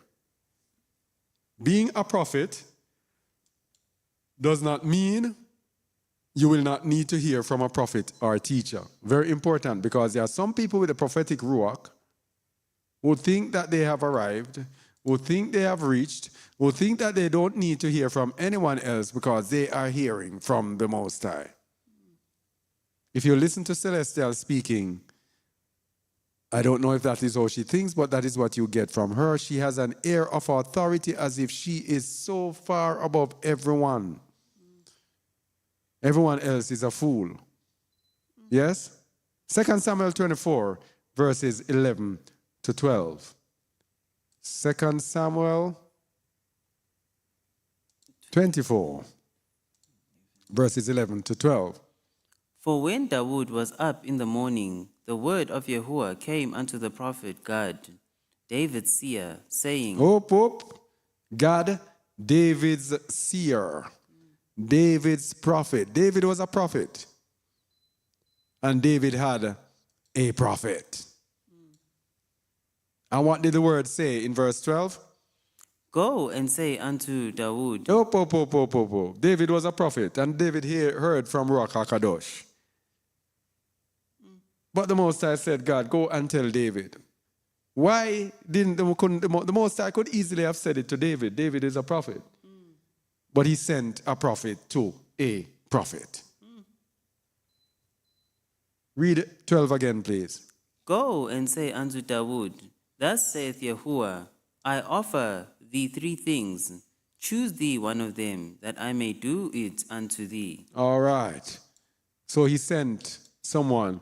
In Acts 21, verses 8 to 12, we know that a prophetic ruach was on Apostle Shaul, because he was an apostle. Apostle has to have a prophetic ruach. But he received prophecy from someone. Acts 21, verses 8 to 12. And the next day, we that were of Paul's company departed and came unto Caesarea, and we entered into the house of Philip the evangelist, which was one of the 7, and abode with him. And the same man had 4 daughters, virgins, which did prophesy. And as we tarried there many days, there came down from Judea a certain prophet named Agabus. And when he was come unto us, he took Paul's girdle and bound his own head and feet, and said, Thus saith the Ruach HaKadosh, so shall the Jews of Jerusalem bind the man that owneth this girdle, and shall deliver him into the hands of the Gentiles. And when we heard these things, both we and they of that place besought him not to go up to Jerusalem. All right, so this was a prophecy for Shaul. No, Shaul answered. Is Shaul going to say, hey, I'm a prophet in my own right? The Most High didn't tell me anything about this. I don't believe this prophecy. What did it say in verse 13? Then Paul answered, What mean ye to weep and to break mine heart? For I am ready not to be bound only, but also to die at Jerusalem for the name of Yahushua HaMashiach. So Shaul also believed this prophet. Prophets sometimes are sent prophets. Very important for you who might have the prophetic ruach on you. Don't ever feel like you are there or you have reached. The Most High will humble us by sending someone to us. Verse 14. And when he would not be persuaded, we ceased, saying, The will of Adonai be done. So Shaul was displaying emunah right there. Not disbelief, but emunah. So false prophets speaks what people want to hear. Many false prophets, not all of them. Some of them are so deep, like Celestial. Celestial speaks things that when people hear it, they say, no. When the Christians hear it, the Christians get angry. Are you telling me that God will do this and God? She speaks some hard things. That is why she is so hard to discern. She speaks some hard things about the end times. And things are revealed to her that have not been revealed to many people. That's why I tell it's so hard to understand. So some false prophet speaks what people want to hear. And we are going to use the example. Of course, we cannot have a teaching without speaking about fleeing out of the midst of Babylon. I am sure some of you might be saying, okay, good riddance to this Babylon thing. I'm very sorry, but you cannot come here and not hear about fleeing out of the midst of Babylon. False prophet preaching against the warnings given about Babylon. Jeremiah 28, verses 1 to 4. And it came to pass. Hold on. Up chapter 28, 1 to 4. Go ahead. And it came to pass the same year, in the beginning of the reign of Zedekiah, king of Yehudah, in the 4th year, and in the 5th month, that Hananiah the son of Azur the prophet, which was of Gibeon, spake unto me in the house of Yahuwah, in the presence of the priests and of all the people, saying, Thus saith Yahuwah Sabaoth, the Eluah of Yasharal, saying, I have broken the yoke of the king of Babylon. Now this is Ananiah speaking false prophecy. Because when the Most High sent his people into Babylon, he did not want it. Prophesying out of the desire of his heart, he's prophesying that, hey, their people are going to return. Totally against what is happening. Okay? Now, it is the equivalent today of people who are speaking when it is now the time for us to come back out of Babylon. And the Most High is giving us directives that, hey, it's time to leave and go back into the land. There are no people who are speaking and saying that that is not so. You're going to see what happens to these people who are speaking against the Most High's word for Babylon. Death for them. You have to be careful about what you do. I am warning you. You people who are speaking about, are speaking against the call to come out of Babylon. That is plain and straight in the book, and that the Most High has given us charge to speak. Be very careful. Death is the sentence for speaking against what the Most High has charged to do in this time. Read verse 2 again. Within 2 full years. No. That's okay. Jeremiah 28 verse 2. He is saying, thus saith Yahuwah. Thus saith Yahuwah Sabaoth, the allure of Yasharal, saying, I have broken the yoke of the king of Babylon. Within 2 full years will I bring again into this place all the vessels of Yahuwah's house that Nebuchadnezzar, king of Babylon, took away from this place and carried them to Babylon. And I will bring again to this place Jeconiah, the son of Jehoiakim, king of Yehuda, with all the captives of Yehuda that went into Babylon, saith Yahuwah. For I will break the yoke of the king of Babylon. You're not hearing anything? Oh, hold on. On YouTube? I don't know. We have the Zoom. That's all I can say. I don't know, because we can't stop to try to solve it. I don't know. Yes, it's on the radio. Yeah. Yeah. Well, it's being recorded. I may probably have to put it up. On. Michael, are you hearing anything on YouTube? Oh, they say you're good on YouTube. All right, go ahead with what you're doing. YouTube has sound. Okay, go ahead. Okay, I read up to 4, Elder. You're at 4? Yeah, go back to 4. Okay. And I will bring again to this place Jeconiah, the son of Jehoiakim, king of Yehuda, with all the captives of Yehuda that went into Babylon, saith Yahuwah. For I will break the yoke of the king of Babylon. Did I say to go to verse 4? Okay, yes. So, that's Ananiah. But guess what happened to Ananiah? Let's go down to verse 13. 12. Then the word of Yahuwah came unto Jeremiah the prophet, after that Hananiah the prophet had broken the yoke from off the neck of the prophet Jeremiah, saying, Go and tell Hananiah, saying, Thus saith Yahuwah, Thou hast broken the yokes of wood, but thou shalt make for them yokes of iron. For thus saith Yahuwah Sabaoth, the allure of Yasharal, I have put a yoke of iron upon the neck of all these nations, that they may serve Nebuchadnezzar, king of Babylon, and they shall serve him. And I have given him the beasts of the field also. Then said the prophet Jeremiah unto Hananiah the prophet, Hear now, Hananiah, Yahuwah hath not sent thee, but thou makest this people to trust in a lie. Therefore, thus saith Yahuwah, Behold, I will cast thee from off the face of the earth. Oh boy.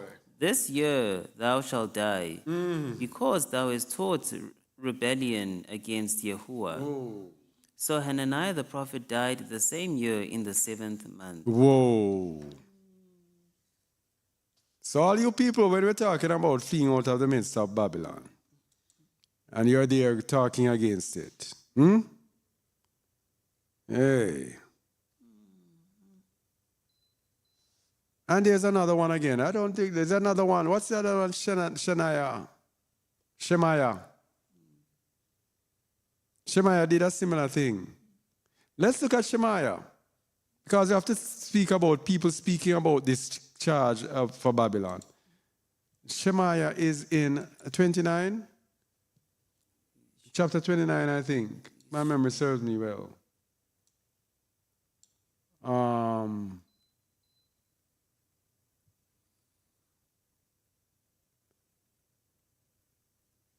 Yes, 29. Verse 24. The Most High pronounced against Shemaiah's false prophecy. Read it, please. Thus shalt thou also speak to Shemaiah the Nehelamite, saying, Thus saith Yahuwah Sabaoth, the allure of Yasharal, saying, Because thou hast sent letters in thy name unto all the people that are at Jerusalem, and to Zephaniah the son of Maaseiah the priest, and to all the priests, saying, Yahuwah hath made thee priest in the stead of Yehoiada the priest, that ye should be officers in the house of Yahuwah, for every man that is mad, and maketh himself a prophet, and thou shouldest put him in prison and in the stocks. Now therefore, why hast thou not reproved Jeremiah of Ananoth, which maketh himself a prophet to you? For therefore he sent unto us in Babylon, saying, This captivity is long. Build ye houses and dwell in them, and plant gardens and eat the fruit of them. All right. Go down to verse, we just want to see the judgment. Verse 32. Therefore thus saith Yahuwah, Behold, I will punish Shemaiah the Nehelamite and his seed, and he shall not have a man to dwell among his people. Neither shall he behold the good that I will do for my people, saith Yahuwah, because he hath taught rebellion against Yahuwah. You see the principle? The same principle with Ananiah. You have taught rebellion. So when the Most High tells us to speak about flee out of the midst of Babylon, and you are telling the people, no, stay in Babylon. What is that? Rebellion. You see it? And what is the punishment for rebellion? Death. These people have no idea who they are playing with. They have no idea. I'm telling you, you don't know Yahuwah. He's very patient, but when he acts, hey, you can't tell him to hold back. Teaching rebellion. The Most High says, come out of her, my people. And we are teaching people, come out of her. And we're good. Months upon months, for months, we have been giving people deeper and deeper insights every week. Deeper insight, deeper, deeper. And none of you can tell us that we are talking lies. I want one of you to come and show us that we are speaking lies. It is the truth. And some of you know it is the truth, but because you love Babylon and you love the world and you love material things, you are fighting against this. Death is the sentence for this. Death.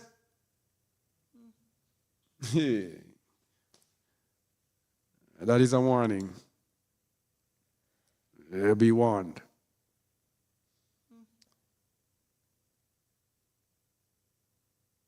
But there are times when a true prophet must not listen to another prophet. You can go to 1 Kings 13, verse 1 to 32. We won't do it today because it takes so long. 1 Kings 13, we just want people to understand the false prophet. You can do this on your own. This is when there was a prophet that the Most High sent. Let me see if I can summarize it. He sent this prophet, and he told this prophet, don't turn to the right nor turn to the left. Just go and do what I say. And then there was this old prophet that came. Somehow with this story, I don't understand what was the inspiration behind the whole old prophet. The old prophet came and told him that, I am also a prophet of the Most High, and Yahuwah told me to tell you this. So what we say is always the word. If the Most High, for example, myself, my charge is flee out of the midst of Babylon. If I allow someone to come and tell me that, okay, no more going out of the midst of Babylon, what do you think is going to come on me?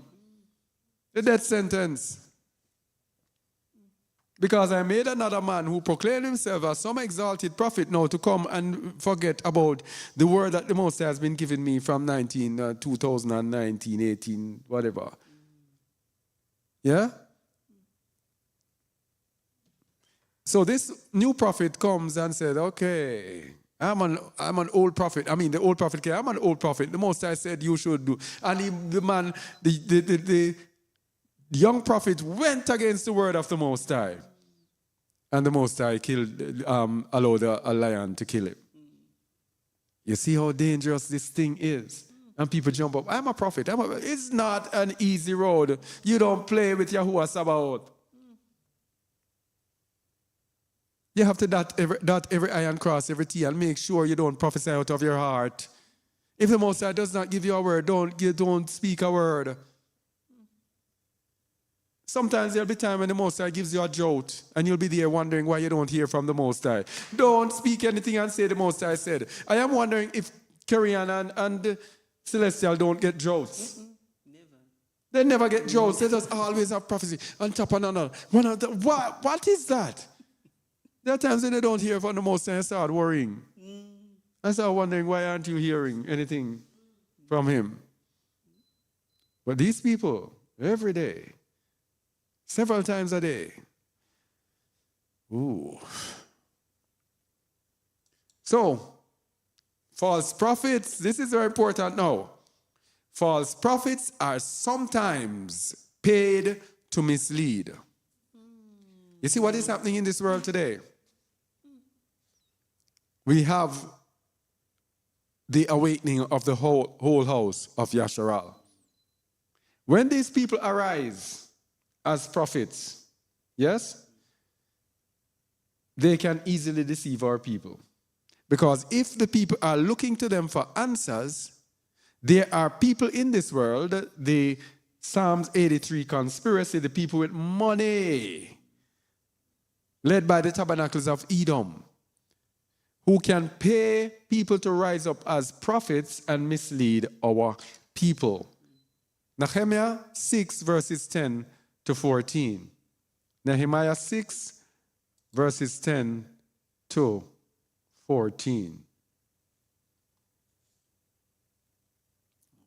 Afterward, I came unto the house of Shemaiah, the son of Delaiah, the son of Mehetabeel, who was shut up, and he said, Let us meet together in the house of Yahuwah, within the temple, and let us shut the doors of the temple, for they will come to slay thee. Yea, in the night will they come to slay thee. So, this man here, there were some Gentiles, some heathen, who wanted to derail the temple, the reconstruction of the temple. So they were using this prophet to try to trick Nehemiah to go and shut up in the temple as if he was hiding for his life. Now the true prophet is not fearful of his life. Yes? A true prophet will be willing to speak the word of truth regardless of whether or not he will get killed. So he wanted Nehemiah to hide in the temple. Verse 11. And I said, Should such a man as I flee? And who is there that being as I am, would go into the temple to save his life? I will not go in. Continue. And lo, I perceive that Yahuwah hath not sent him, but that he pronounced this prophecy against me. For Tobiah and Sanballat had hired him. So these people today, what do they call them today? There is this thing today. This world is corrupted with people who have been hired. There are people who are elevated through social media, etc., as influencers to try to mislead people. There is this preacher that has come up. What's his name? Man, what is it? He has 3 names. Philip, Matthew, Mark. He has a few names. He was a prisoner, says an ex-convict and whatever. That man now has been rising on the internet. I'm not saying he's paid, but I'm showing you how not even physically paying people, but Hasatan, through his system, can rise up people. They rise up people in their system for them to mislead people. And these people will just rise up in no time and you just see their numbers going up. They will get short. Whenever you're searching, you see them coming up. It is deliberate. It is the system setting them up to deceive. Us now who are awakening to who we are, they are going to bring. That is why you might see Christians coming up in your thing. It is to lure you. Yes?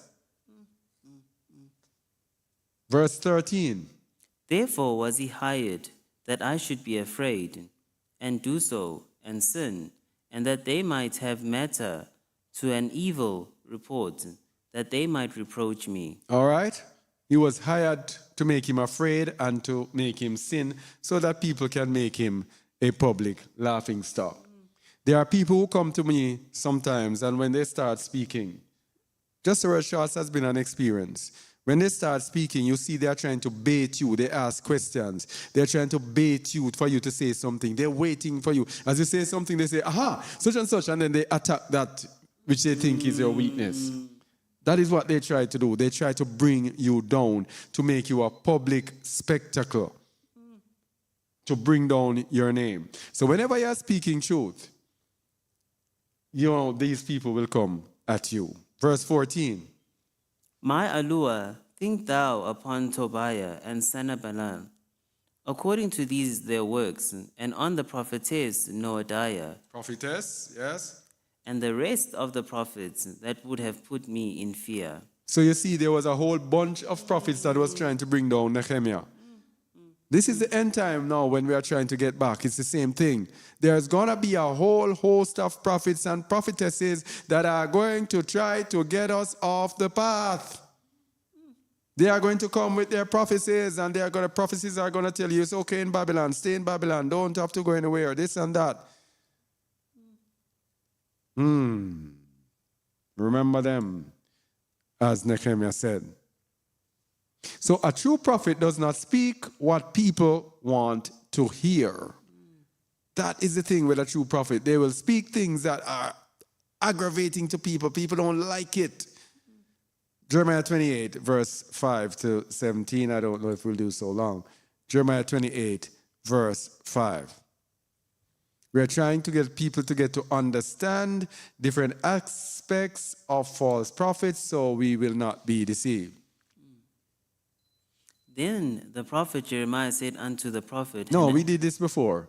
We showed the... all right, go. Let me see. Go as far as... Okay. Yeah.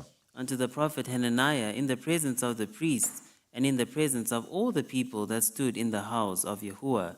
Even the prophet Jeremiah said, Amen. Yahuwah do so, and Yahuwah perform thy word which thou hast prophesied, to bring again the vessels of Yahuwah's house, and all that is carried away captive from Babylon into this place. Oh, we don't use amen. We say so be it. Because Ananias had made a pronouncement, so Jeremiah is saying, okay, so let it be, so be it.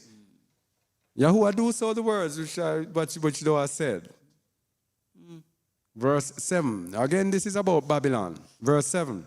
Nevertheless, hear thou now this word that I speak in thine ears, and in the ears of all the people. The prophets that have been before me and before thee of old prophesied both against many countries and against great kingdoms, of war and of evil and of pestilence. Maybe we need to stop there. You see it? The prophets before Jeremiah, they prophesied against countries. I want you to take this very seriously. And many people don't understand when prophetic words are being spent. They prophesied against countries and against great kingdoms. They prophesied of war. They prophesied of evil. They prophesied of pestilence. These are what true prophets prophesy about. Verse 9. The prophet which prophesieth of peace, when the word of the prophet shall come to pass, then shall the prophet be known, that Yahuwah hath truly sent him. In other words, you're prophesying of peace, Yahuwah has not sent you.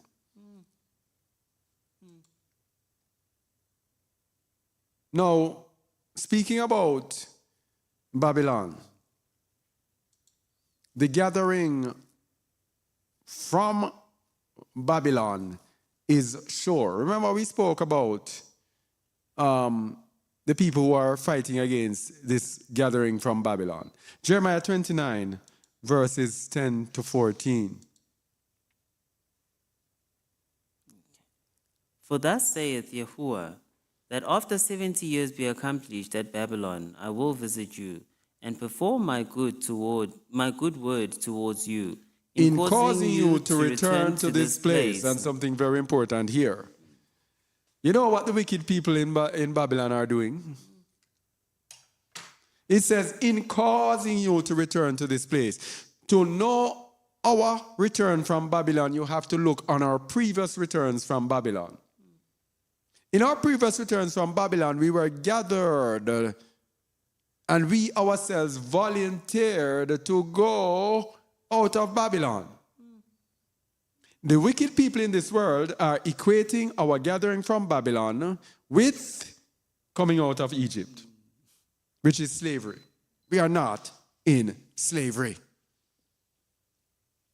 Well, not physical slavery, but we're in slavery with our minds and all of that. I'm not talking about that. We are not in physical slavery. That was why we were brought out of Egypt. So the people are equating that, but coming out of Babylon, it says, in causing you to return to this place. Verse 11. For I know the thoughts that I think towards you, saith Yahuwah, thoughts of peace and not of evil, to give you an expected end. Then shall ye call upon me, and ye shall go and pray unto me, and I will hearken unto you. And ye shall seek me and find me, when ye shall search for me with all your heart. You see it? When this coming out of Babylon is a seeking with all our hearts. With all our hearts. With all our hearts. And what does that bring us to? With all our hearts. Jeremiah 50 verses 4 to 5. With all our hearts. Jeremiah 50 verses 4 to 5. Go there, please. And we're going to come back here. With all our hearts, and when we're seeking Him with all our hearts, what will we do? Jeremiah 50 verse 4. In those days and in that time, saith Yahuwah, the children of Yasharal shall come, they and the children of Yehudah together, going and weeping. They shall go and seek Yahuwah their Aluah. And seek Yahuwah their Aluah. And when we're coming out of Babylon, He said, we shall seek Him with all our hearts. And in seeking Him with all our hearts, what will we do? Verse 5. They shall ask the way to Zion, with their face thitherwards, saying, Come, and let us join ourselves to Yahuwah in a perpetual covenant that shall not be forgotten. There we go, there we go, there we go. Let's go back now to Jeremiah 29:13. When you are seeking Him with all your heart, you will ask your way to Zion, as He will cause you to return to the land. Verse 14. And I will be found of you, saith When you Yahuwah. search for me with all your heart, I will be found of you. And what will I do? And I will turn away your captivity, and will gather you from all the nations, and from all the places whither I have driven you, saith Yahuwah. And I'll bring you again into the place whence I caused you to be carried away captive. Hey, we'll bring you on the iron bird. 2 great wings of an eagle. He will return your captivity. Okay. Now, prophets, diviners, and even our own dreams can deceive us. Prophets, diviners, and even our own dreams can deceive us. Remember, the elect are those who will not be deceived. Jeremiah 29:8. It's very easy to be deceived at this time. Jeremiah 29:8. For thus saith Yahuwah Sabaoth, the Aluah of Yasharal, let not your prophets and your diviners that be in the midst of you deceive you, neither hearken to your dreams which ye cause to be dreamed. Your prophets and your diviners that be in the midst of you deceive you. Easy to be deceived by prophets. Neither hearken to your dreams which ye cause to be dreamed. Eh? You can cause yourself to have certain dreams because of the desires and what you are meditating on, and that you get these dreams and you think that these dreams are true. He says they will deceive you. Your own dreams will deceive you. And some people get dreams and they think that those dreams are gospel. So you see, it's easy to be deceived. We cannot let anything. What is the anchor with our dreams? It's the word. The dream cannot take us away from the word. Now, back then, lies were told that we should not serve Babylon. Now, lies that we should not come out of Babylon. Yes? Jeremiah 27:14. Therefore, hearken not unto the words of the prophets that speak unto you, saying, Ye shall not serve the king of Babylon, for they prophesy a lie unto you. You see? Don't listen to those who say you must not come out of Babylon. You must not flee out of the midst of Babylon. For they prophesy a lie unto you. Because that is what we need to do now. Continue. For I have not sent them, saith Yahuwah. Oops. Yet they prophesy a lie in my name, Oops. that I might drive you out, Yep. and that ye might perish, ye and the prophets that prophesy unto you. You see that? That I might not gather you out. This is the equivalent now. They prophesy a lie, that I might not gather you out, and that you will perish in Babylon when I judge Babylon. You and those that are prophesying unto you to stay in the midst of Babylon. Understand the thing. Understand this. All right, so we get in a little bit more of a nitty-gritty now.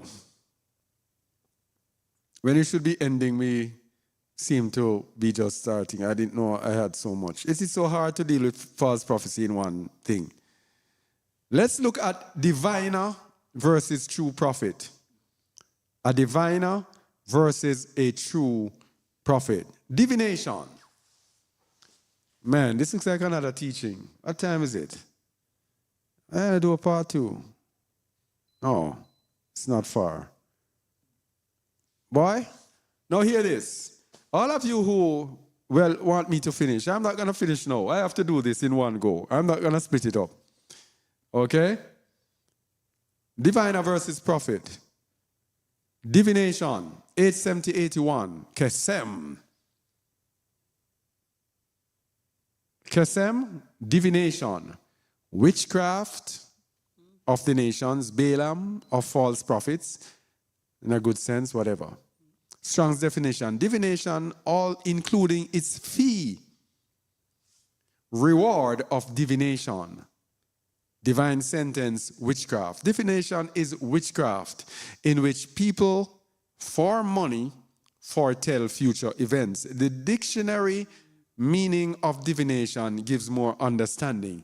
The practice, which is something you deliberately go to do, the practice of seeking knowledge of the future or the unknown by supernatural means. What's the difference with being a true prophet and a diviner? A diviner goes out to seek. That's the difference. Jeremiah 33 verse 19 says, and the word of Yahuwah came unto Jeremiah saying, every time the prophet spoke, what did they say? And the word of Yahuwah came unto Isaiah the son of Amos saying, when you're a true prophet, the word comes to you. When you are a diviner, you go out and seek the word. The practice of seeking knowledge of the future or the unknown by supernatural means. Some people use crystal ball. Some people use casting lots. Some people use, I don't know, tarot cards, whatever. Divination, nevertheless. But the strange thing about it, let me tell you something. No, we said it's going to be long, but it's long and interesting. These are things that you probably would not have spoken about, thought about, even though it's there before us. So even though divination is us seeking out, did you know that the Most High will actually even listen to diviners and communicate with diviners? Remember, he says he will speak to the false prophet to prove us. So he will actually communicate with the diviners, and the diviners will get the truth. So diviners will get the truth from the Most High, and Satan will also fill them with the truth in order to deceive. Let's go to the book of Midbar. Bemidbar, Numbers 22, 7 to 13. It's an obvious, very popular thing in the scripture. And I guess most people not even look at it and said, why did this happen? 22, 7. And the elders of Moab and the elders of Midian departed with the rewards of divination in their hand. You see it? Balaam, it was divination. Yet still Balaam had a right and proper conversation with the Most High. And the Most High told him, go and do this and go and do that. But many of you never realize that it is divination and the Most High hearkened unto Balaam. Read 22, 7 onwards again. And the elders of Moab and the elders of Midian departed with the rewards of divination in their hand. And they came unto Balaam, and spake unto him the words of Balak. And he said unto them, Lodge here this night, and I will bring you word again, as Yahuwah shall speak unto me. And the princes of Moab abode with Balaam. As Yahuwah shall speak unto me. And look at the next verse.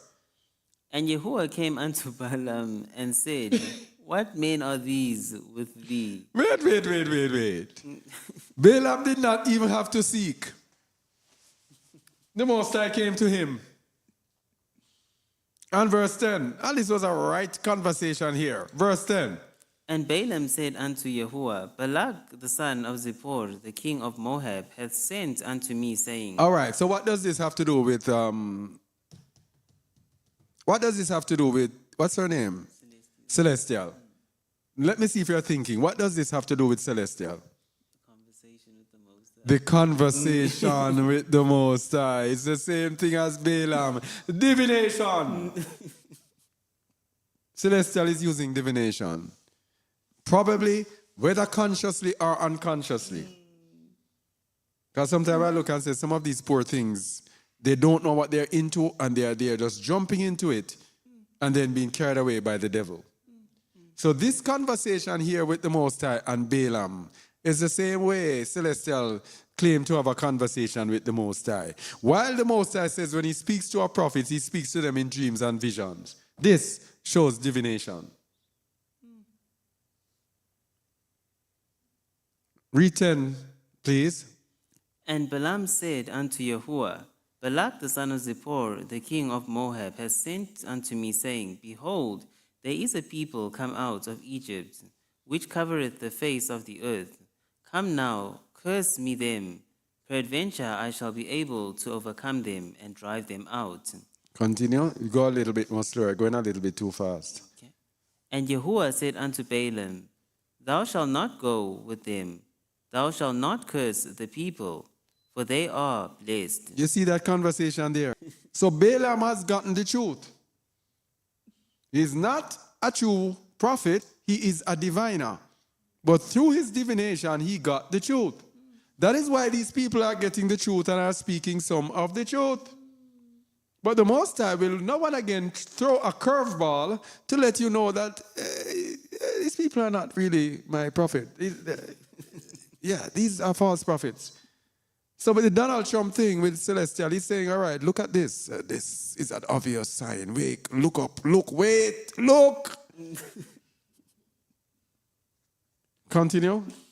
And Balaam rose up in the morning and said unto the princes of Balak, Get you into your land, for Yahuwah refuseth to give me leave to go with you. Look at that. Yahuwah refuses to give me leave to go with you. This is divination. You see the relationship? It is like a father with a son, and they say, Father, son, you can't go anywhere. They say, my father said I cannot go. This is a relationship with divination. But guess what? The diviner shall die. Deuteronomy 18, verse 10 to 14. This is the thing. You see, Most High people, the Most High. Hey, the Most High boy. You see, if you don't know him, Deuteronomy 18, verse 10. There shall not be found among you any one that maketh his son or his daughters to pass through the fire, or that useth divination, or an observer of times, or an enchanter, or a witch, or a charmer, or a consulter with familiar spirits, or a wizard, or a necromancer. For all that do these things are an abomination unto Yahuwah. And because of these abominations, Yahuwah thy allure doth drive them out from before thee. Abomination. Yet still he had the relationship with this man called Balaam. Continue. Thou shalt be perfect with Yahuwah thy allure. For these nations which thou shalt possess hearken unto observers of times and unto diviners. Yes. But as for thee, Yahuwah thy allure hath not suffered thee so to do. And by the way, the reason that these things are abomination is that they do work. The reason people do them is that they do work. People get results from them. These nations get results from them because these are devils that are given charge over these things. So diviners do speak some truth. This is the verses, these are the verses that opened up everything about this celestial and these false prophets. Diviners do speak some truth. As we just said, we are just giving more evidence because Balaam spoke truth. Acts 16, Balaam was even prophesying. I think about when he reached around about Numbers 26 or 25, he was prophesying there's no enchantment against Yasharal. And no divination and enchantment. Acts 16 to 21, diviners speaking truth. And it came to pass, as we went to prayer, a certain damsel possessed with a spirit of divination met us. Possessed with what? A spirit of divination. Possessed with what? A spirit of divination. Divination is a ruach, a spirit of divination. People, many of these false prophets and prophetesses are possessed with a spirit of divination that gives them access to the truth, but they are not of the Most High. But they appear to be, and they will present themselves as people of the Most High because of that spirit. Start it again, please. 16. And it came to pass, as we went to prayer, a certain damsel possessed with a spirit of divination met us, which brought her masters much gain by soothsaying. There we go again. Divination is money attached to divination. You see, if I go on YouTube or wherever and I see a prophet prophesying and there is no means of them, no way they ask for money or anything, they just speak the word and leave, then I'll probably listen to them. But when they put that cash up and those things up, that's it for me. Because divination is connected with the collection of money. When they have the spirit of divination, it is attached to money, which brought her masters much gain by soothsaying. And that soothsaying there. To rave through inspiration, to divine, that is utter spells under pretense of foretelling. It's all sorcery. It's all witchcraft. So many people are involved in witchcraft and they don't know. Tied to money. That is the problem. Money, money, money. Verse 17. The same followed Paul and us and cried, saying, These men are the servants of the Most High allure, which shew unto us the way of salvation. Wait. This is the truth. This is the truth. But guess what happened? She kept repeating it. Verse 18. And this did she many days. But Paul, being grieved, turned and said to the Spirit, I command thee in the name of Yahushua HaMashiach to come out of her. And he came out the same hour. Wow. And he came out the same hour. a ruach of divination. Man, Celestial needs help. She needs to be delivered from this ruach. She needs to be delivered from this ruach. So, the shepherd of Hermas speaks about diviners, that they do speak some truth. Let me just get a little touch of it. Because, read verse 3. Read verse 3. Shepherd of Hermas. Oh, you don't have it. Okay. Shepherd of Hermas. Shepherd of Hermas. Oh, it's not on the screen. Let me get it on the screen. Should be there. Yeah. Oh, verse 3. For since he himself is empty, that is a false prophet, he gives empty answers to empty inquirers. For no matter what is asked, he answers according to the emptiness of the one asking. But he does speak some true words, for the devil fills him with his own ruach to see if he will be able to break down any of the righteous. False prophets, the devil himself will fill them with truth. Okay? So, Refumo, you had a dream about, or some dreams about Celestial. Yes. Yeah. Go ahead. Let me get this online. Now, Refumo got some dreams about Celestial and Carrie Ann, which he had shared with me some time ago.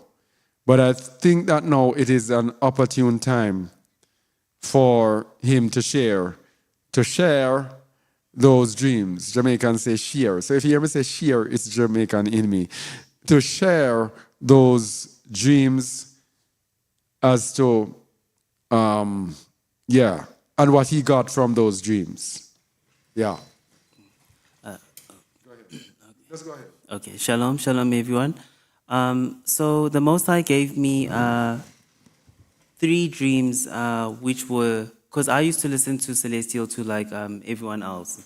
And there was a time where I truly believed that she was a true prophetess of the Most High. So I used to listen to her, and I listened to her for quite some time. And then eventually, the Most High gave me 3 dreams with regards to Celestial. The first one that I had a dream about her was I was in a room. It was like a bedroom that I was in. But the room was dark and there was no light in it. And she was there in the room with me. And suddenly, Celestial started manifesting. Like you see someone who's demonically possessed. Like she started like moving and, moving like in a possessed fashion. So I ran out the room, and then I ran in this house. In the vision, I was like in this house, but the bedroom wasn't too far from the living room. And I ran to my mom, and I said, Mommy, Celestial is manifesting. And then suddenly she came out of that room like demonically possessed, like she was bent over backwards. Bent over backwards. Like in those horror movies when someone is demonically possessed and they're like bent backwards and they're like walking on all fours, but in a possessed fashion. So she came down the passage, walking that way very quickly, and then I had told my mom that she's manifesting, and that was the first dream that I had of her, where she literally just manifested demonically. So that was the first dream that I had about Celestial. But then I thought to myself, okay, fine. Maybe it's because I was starting to get a bit suspicious of her not being very, a real prophet. And then about a month or 2 after that, the Most High brought another dream about her. The dream started with me hearing a voice from the Most High, where the Most High warned me and said that do not listen to any YouTubers who have over 130,000 followers or subscribers. So do not listen to anyone over 130,000 subscribers. So as the voice said that to me, in my head, I thought and said, that's weird because the master's voice has more than 130 followers. So how can that be? And then the voice answered my thoughts and said that, yes, the master that she speaks of is not me. And then that was the end of that dream. So it was, again, the Most High telling me that, because anyone who knows Celestial's channel knows that it's called The Master's Voice. So that was the Most High letting me know that the master that she keeps speaking of, that she's serving, is not the Most High. So that was the second dream that I had, a warning against Celestial. And then the last dream that I had as a warning against Celestial was shortly before her downfall, shortly before the prophecy of her saying Kamala Harris would be sworn in did not come to pass. So it was probably a month before that. So the vision started with me being in an apartment building, and she was next door. So in the dream, it was like I was in the apartment next to hers, but I could see what was happening in her apartment next to mine. She was fighting these men in black. She was like fighting these agents. So I ran out of the apartment and ran into the apartment where she was. And I was helping her fight these men in black, and we were fighting them, we fought them. Eventually we won and we overcame them. Then she quickly grabbed me and we ran down the stairs of this apartment building into a car, like an old vintage Mercedes. And then she quickly drove out of the apartment building and we drove down a road. So while we were she was the one driving, I was in the passenger seat. So while she was driving down the road, I looked at her and I asked her, I said, "Where are we going?" And then she said, "Oh no, I just have some," I asked her, "Where are we going?" And she said, "I just have some clothes that I would like to burn." So I said, "Oh, okay, no problem." Then she carried on driving. And then all of a sudden I said, "Oh wow, I love the video that you posted recently, the video that you posted, your last video that you posted, I loved it." And she was driving, but she looked at me and she was confused. And she was like, "What video?" And I said, "The video that you just posted now, the one that your most recent video." And she looked very confused about her own video that she had posted, like she didn't even know what I was speaking about. Okay, then suddenly she pulled off to the side of the road, and it was like there was a little settlement, a little village settlement to the side of the road. And when I looked up, there was this very tall tree, and it had a branch hanging out. And the branch hanging out had 3 male underwears. 3 male underwears were hanging on these branches, 3 of them. And then all of a sudden, there was a crowd of people looking at these underwears. And then all of a sudden, I knew that these were her underwears that were hanging up there for everyone to see. So then suddenly, there was a very tall man who said that, "I can put you on my shoulders to help you reach the underwears so you can bring them down." So I felt bad for her because it was almost like she was being shamed. So I said, "Okay, please help me. Let me just get up so I can take them down so she's not shamed." So the man helped me. Then I went up and then I took down her underwears and came down.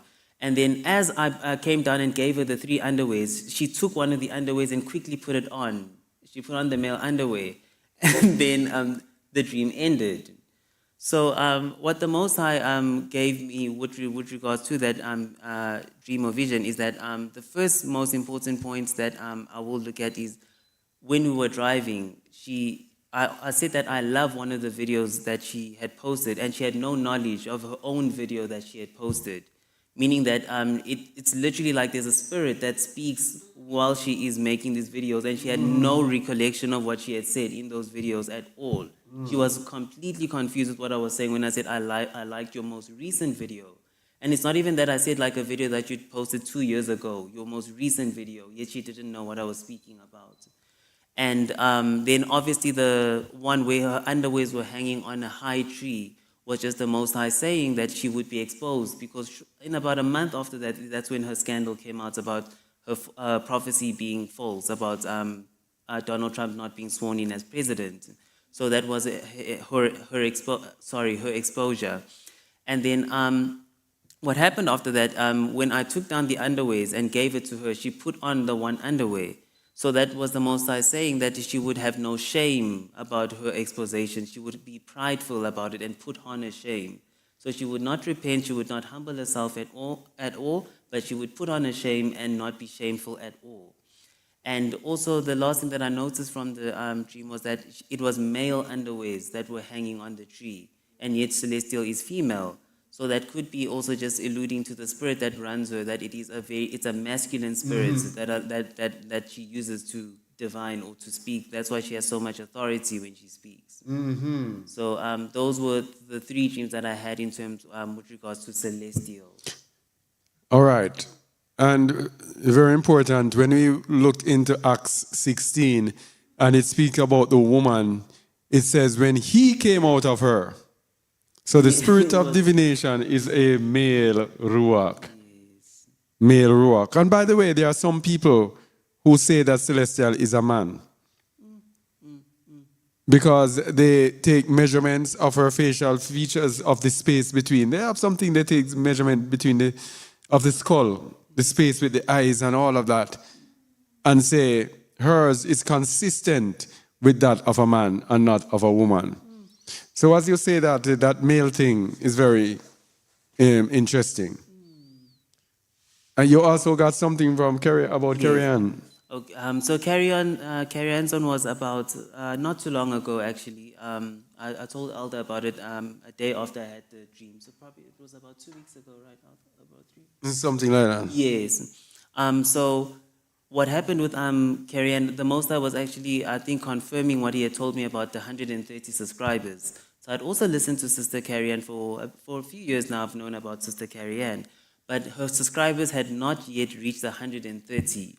So now that she's over 130, the minute she hit 131, I had a dream about Sister Carrie Ann, and the dream was this.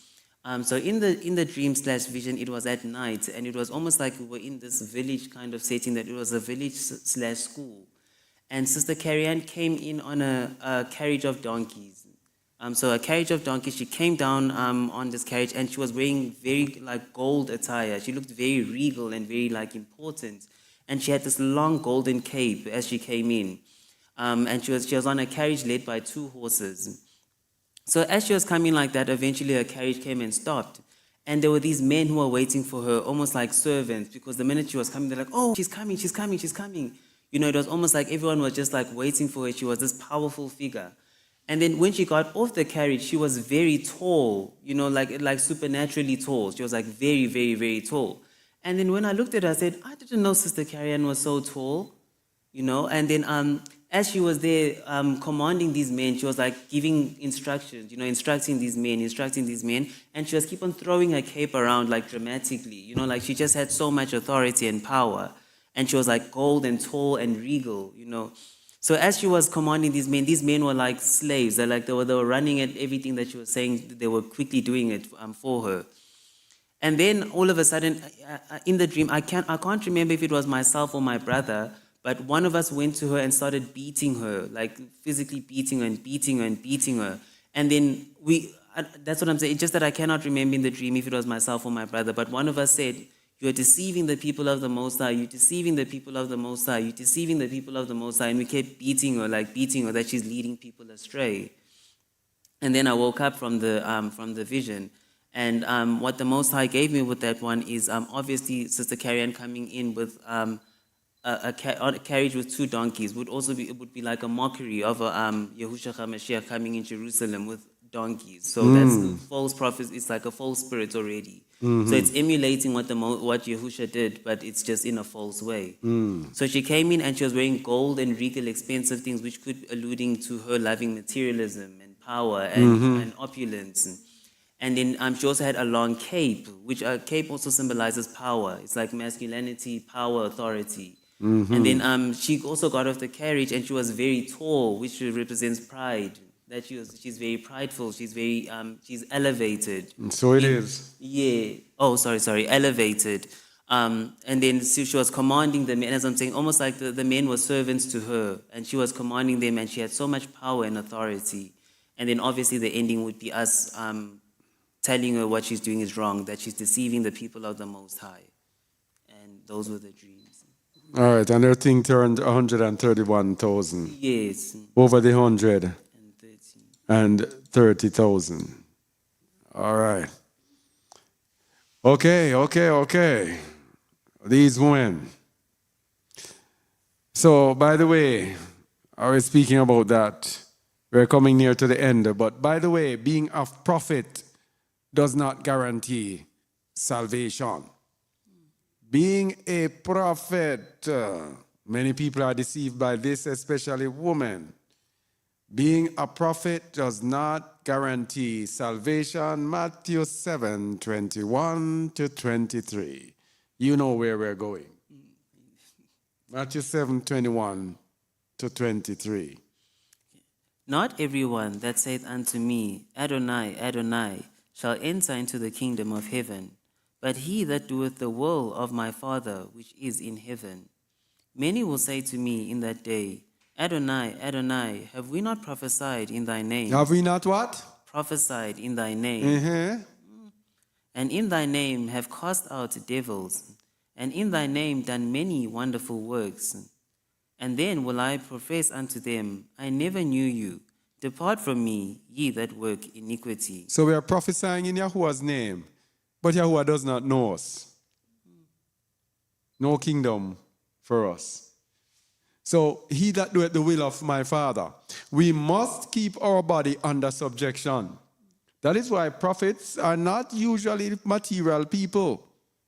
You have to keep your body under subjection. All of us, worse those who have the ruach of prophecy. 1 Corinthians 9, verse 27. 1 Corinthians 9, verse 27. But I keep under my body, and bringing it into subjection, lest that by any means, when I have preached to others, I myself should be a castaway. Lest when I have prophesied to others, I myself be a castaway. So I keep my body under subjection. So we're going to end by simple ways. How do we know the true prophet? We first have to try the ruach. We're going to end and show you simple ways how you know a false prophet or prophetess. 1 John 4, verse 1.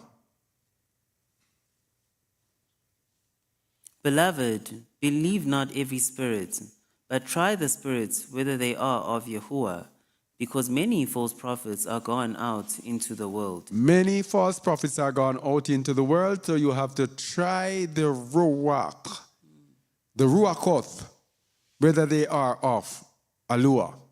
Matthew 7, verse 15. So to know whether or not a prophet is false, we have to test the ruach that is leading them. That's why it means when it says try the ruach. Test what ruach is leading them. Matthew 7, verse 15. Go ahead. Okay. Beware of false prophets, which come to you in sheep's clothing, but inwardly they are ravening wolves. So there's a spirit that will be leading them, a spirit of deception. They will look on a spirit of hypocrisy. They will look as if they are truly, truly prophets.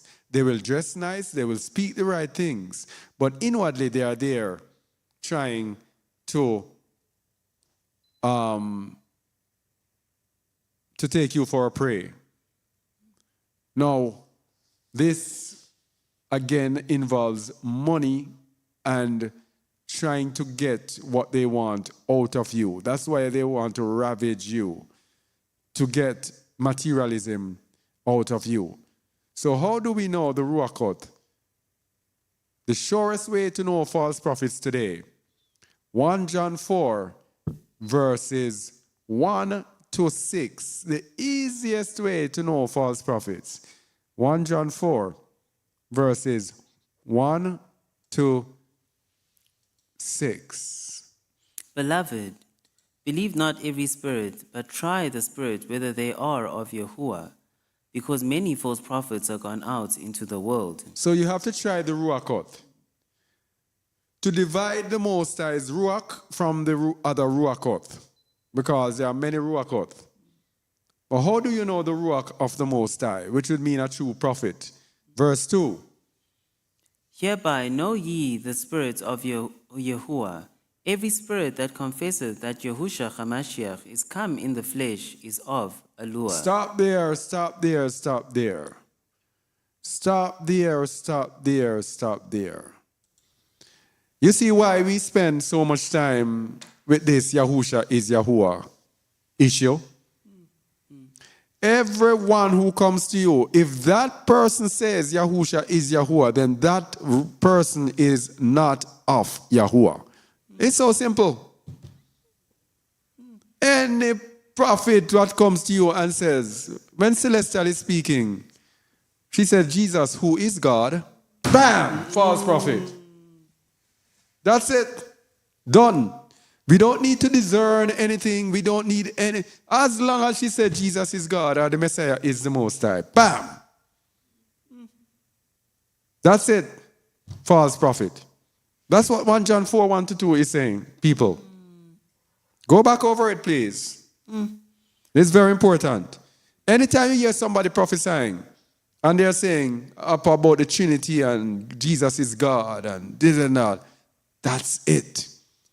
So there are not many true prophets on the internet. I can tell you that. Not many true prophets on the internet. Go back, read 1 John 4, 1 and continue, please. Beloved, believe not every spirit, but try the spirits whether they are of Allure, because many false prophets are gone out into the world. Hereby know ye the spirit of Yahuwah. Every spirit that confesseth that Yahushua HaMashiach is come in the flesh is of Allure. And by the way, they are deceived. They will tell you, oh yes, I believe that Yahusha came in the flesh. The word in the flesh there means devoid of anything reference to soul or spirit. It means came as 100% human being, flesh, man, as a human being. That's what it means. So if you don't believe that he came as a human being, if you are saying that he is God, or is equated to God, or whatever, then you are a false prophet, because it is the spirit of anti-Messiah that made you say that. Continue, please. And every spirit that confesseth not that Yahushua HaMashiach is come in the flesh is not of Allure. And this is the spirit of anti-Mashiach. Wherefore ye have heard that it should come, and even now already is in the world. So it's the anti-Messiah ruach that is leading those people like Celestial who are saying Jesus is God. Right away they are done. Done. Let's go to the next one. Ye are of No. Yeah, go. Sorry, go. Ye are of Allure, little children, and have overcome them, because greater is he that is in you than he that is in the world. They are of the world. Therefore speak they of the world, and the world heareth them. That is why they have so much followers, right? Because they're of the world, and they speak of the world, and the world heareth them. So, for example, they say they are prophets, prophetesses, and they are hearing the word of the Most High. Yet they cannot even let go of Christianity. It came to her that the Most High's name is Yah, and she started using it. Then she got into this God and Jesus, this annoying God and Jesus Christ again. Over and over again, because these are the gods of this world. These are who the world loves. So they speak of the world. They speak those names that the world loves because they want popularity in this world. Continue. We are of Allure. He that knoweth Yahuwah heareth us. He that is not of Allure heareth not us. Hereby know we the spirit of truth And the spirit ruach of error. The ruach of truth and the ruach is error. Of error, it is who do we believe the Messiah actually is? Is he the Most High, equal to the Most High, or anything like that? Then we are not of the Most High. If we believe he came as a man and the Most High gave him his ruach and filled him with his ruach, yes? Predestinated before time to come as the Messiah, known before the beginning of time, the firstborn of creation, the first ruach created by the Most High, waiting until the fullness of time to be born of a woman, born under the law, to redeem us who were born under the law. If we don't believe all of these things, then guess what? We are not of Yahuwah. 2 Peter 2, 1-3. These are how you know false prophet. 2 Peter 2, 1-3.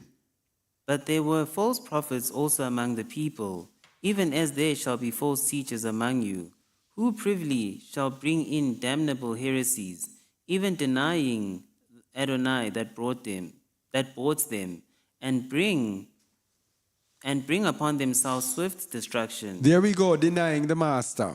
How do you deny the master? You deny that he is Messiah. How do you deny that he's Messiah? When you say that he is Yahuwah. Very simple. Because a Messiah is a messenger of Yahuwah, a man who is sent by Yahuwah. If you say Yahusha is Yahuwah, then you deny all of that. Okay? But guess what, unfortunately, verse 2 says? And many shall follow their pernicious ways, by reason of whom the way of truth shall be evil spoken of. Continue. And through covetousness shall they with feigned words make merchandise of you. Money, cash up. Continue. Whose judgment now of a long time lingereth not, and their damnation slumbereth not. As we said before, they are there for destruction. More. Let's get another verse. 1 John 2, 22-23. 1 John 2, 22-23.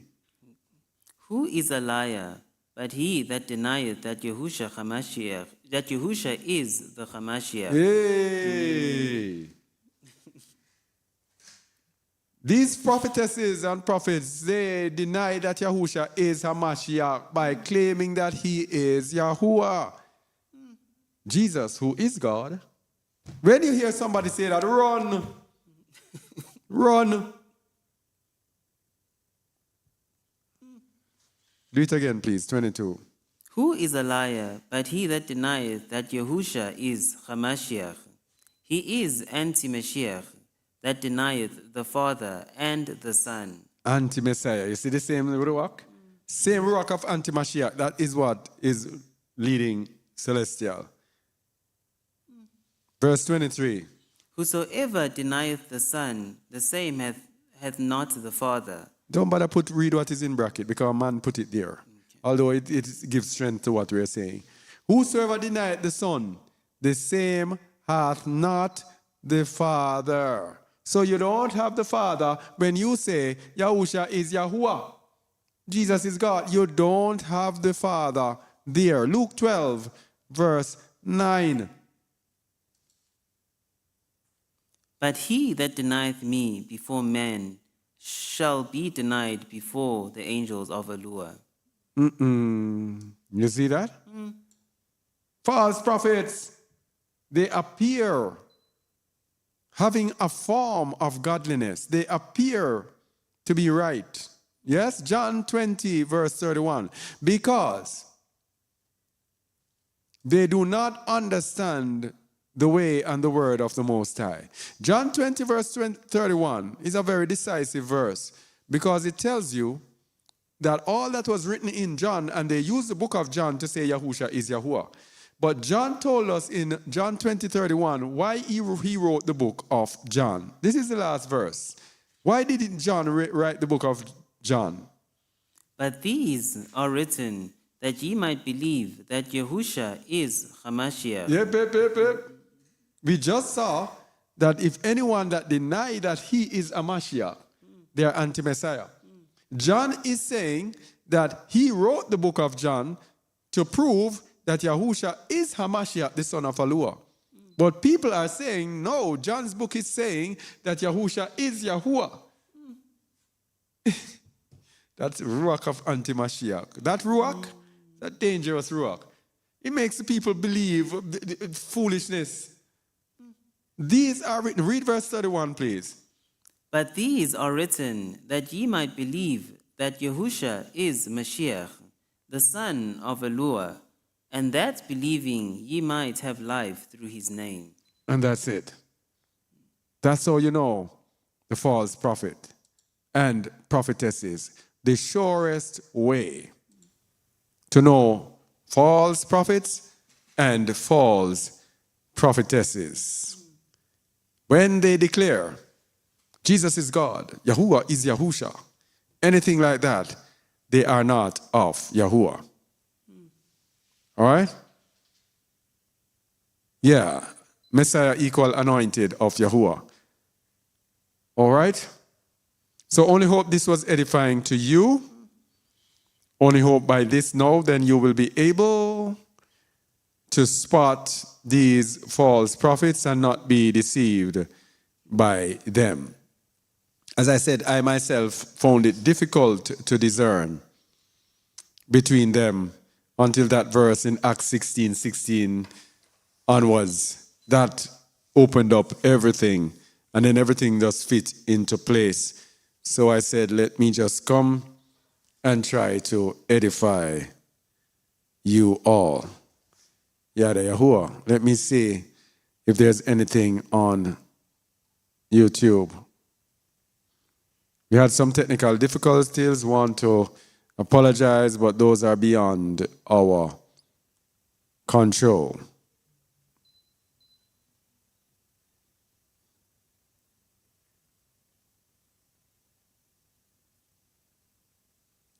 Somebody says, and just like when people are being baptized, they are not submersing the whole body.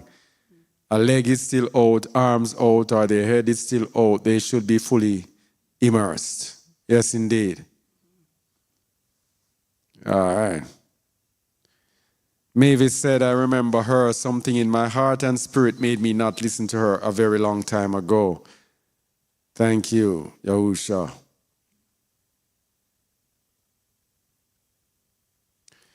She needs to go in isolation and seriously meditate for forgiveness and repent. Man, you can't tell her that. She is dead sure, cocksure that she is hearing from the Most High.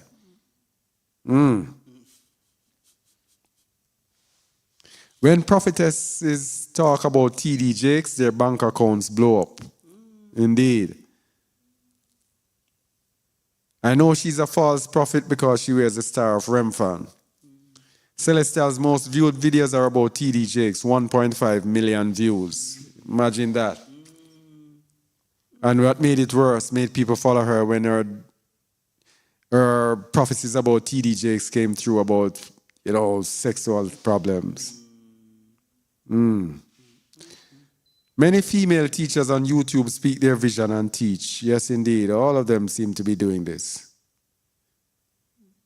This teaching is so important. Many women in the church are in error regarding this. I'm so grateful the Most High opened my eyes up regarding this. My mom walked in on this teaching and got very upset.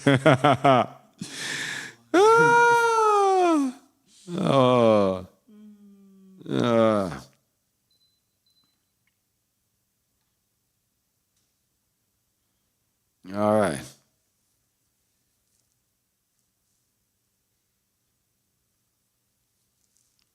All right, all praises to the Most High. Thank you. Many are being fooled. Okay, all right. So thank you all for listening on YouTube. A lot of problems, so happy that we got through it. Sorry about all the hitches, but I don't know what caused them. Thank you for listening, and shalom.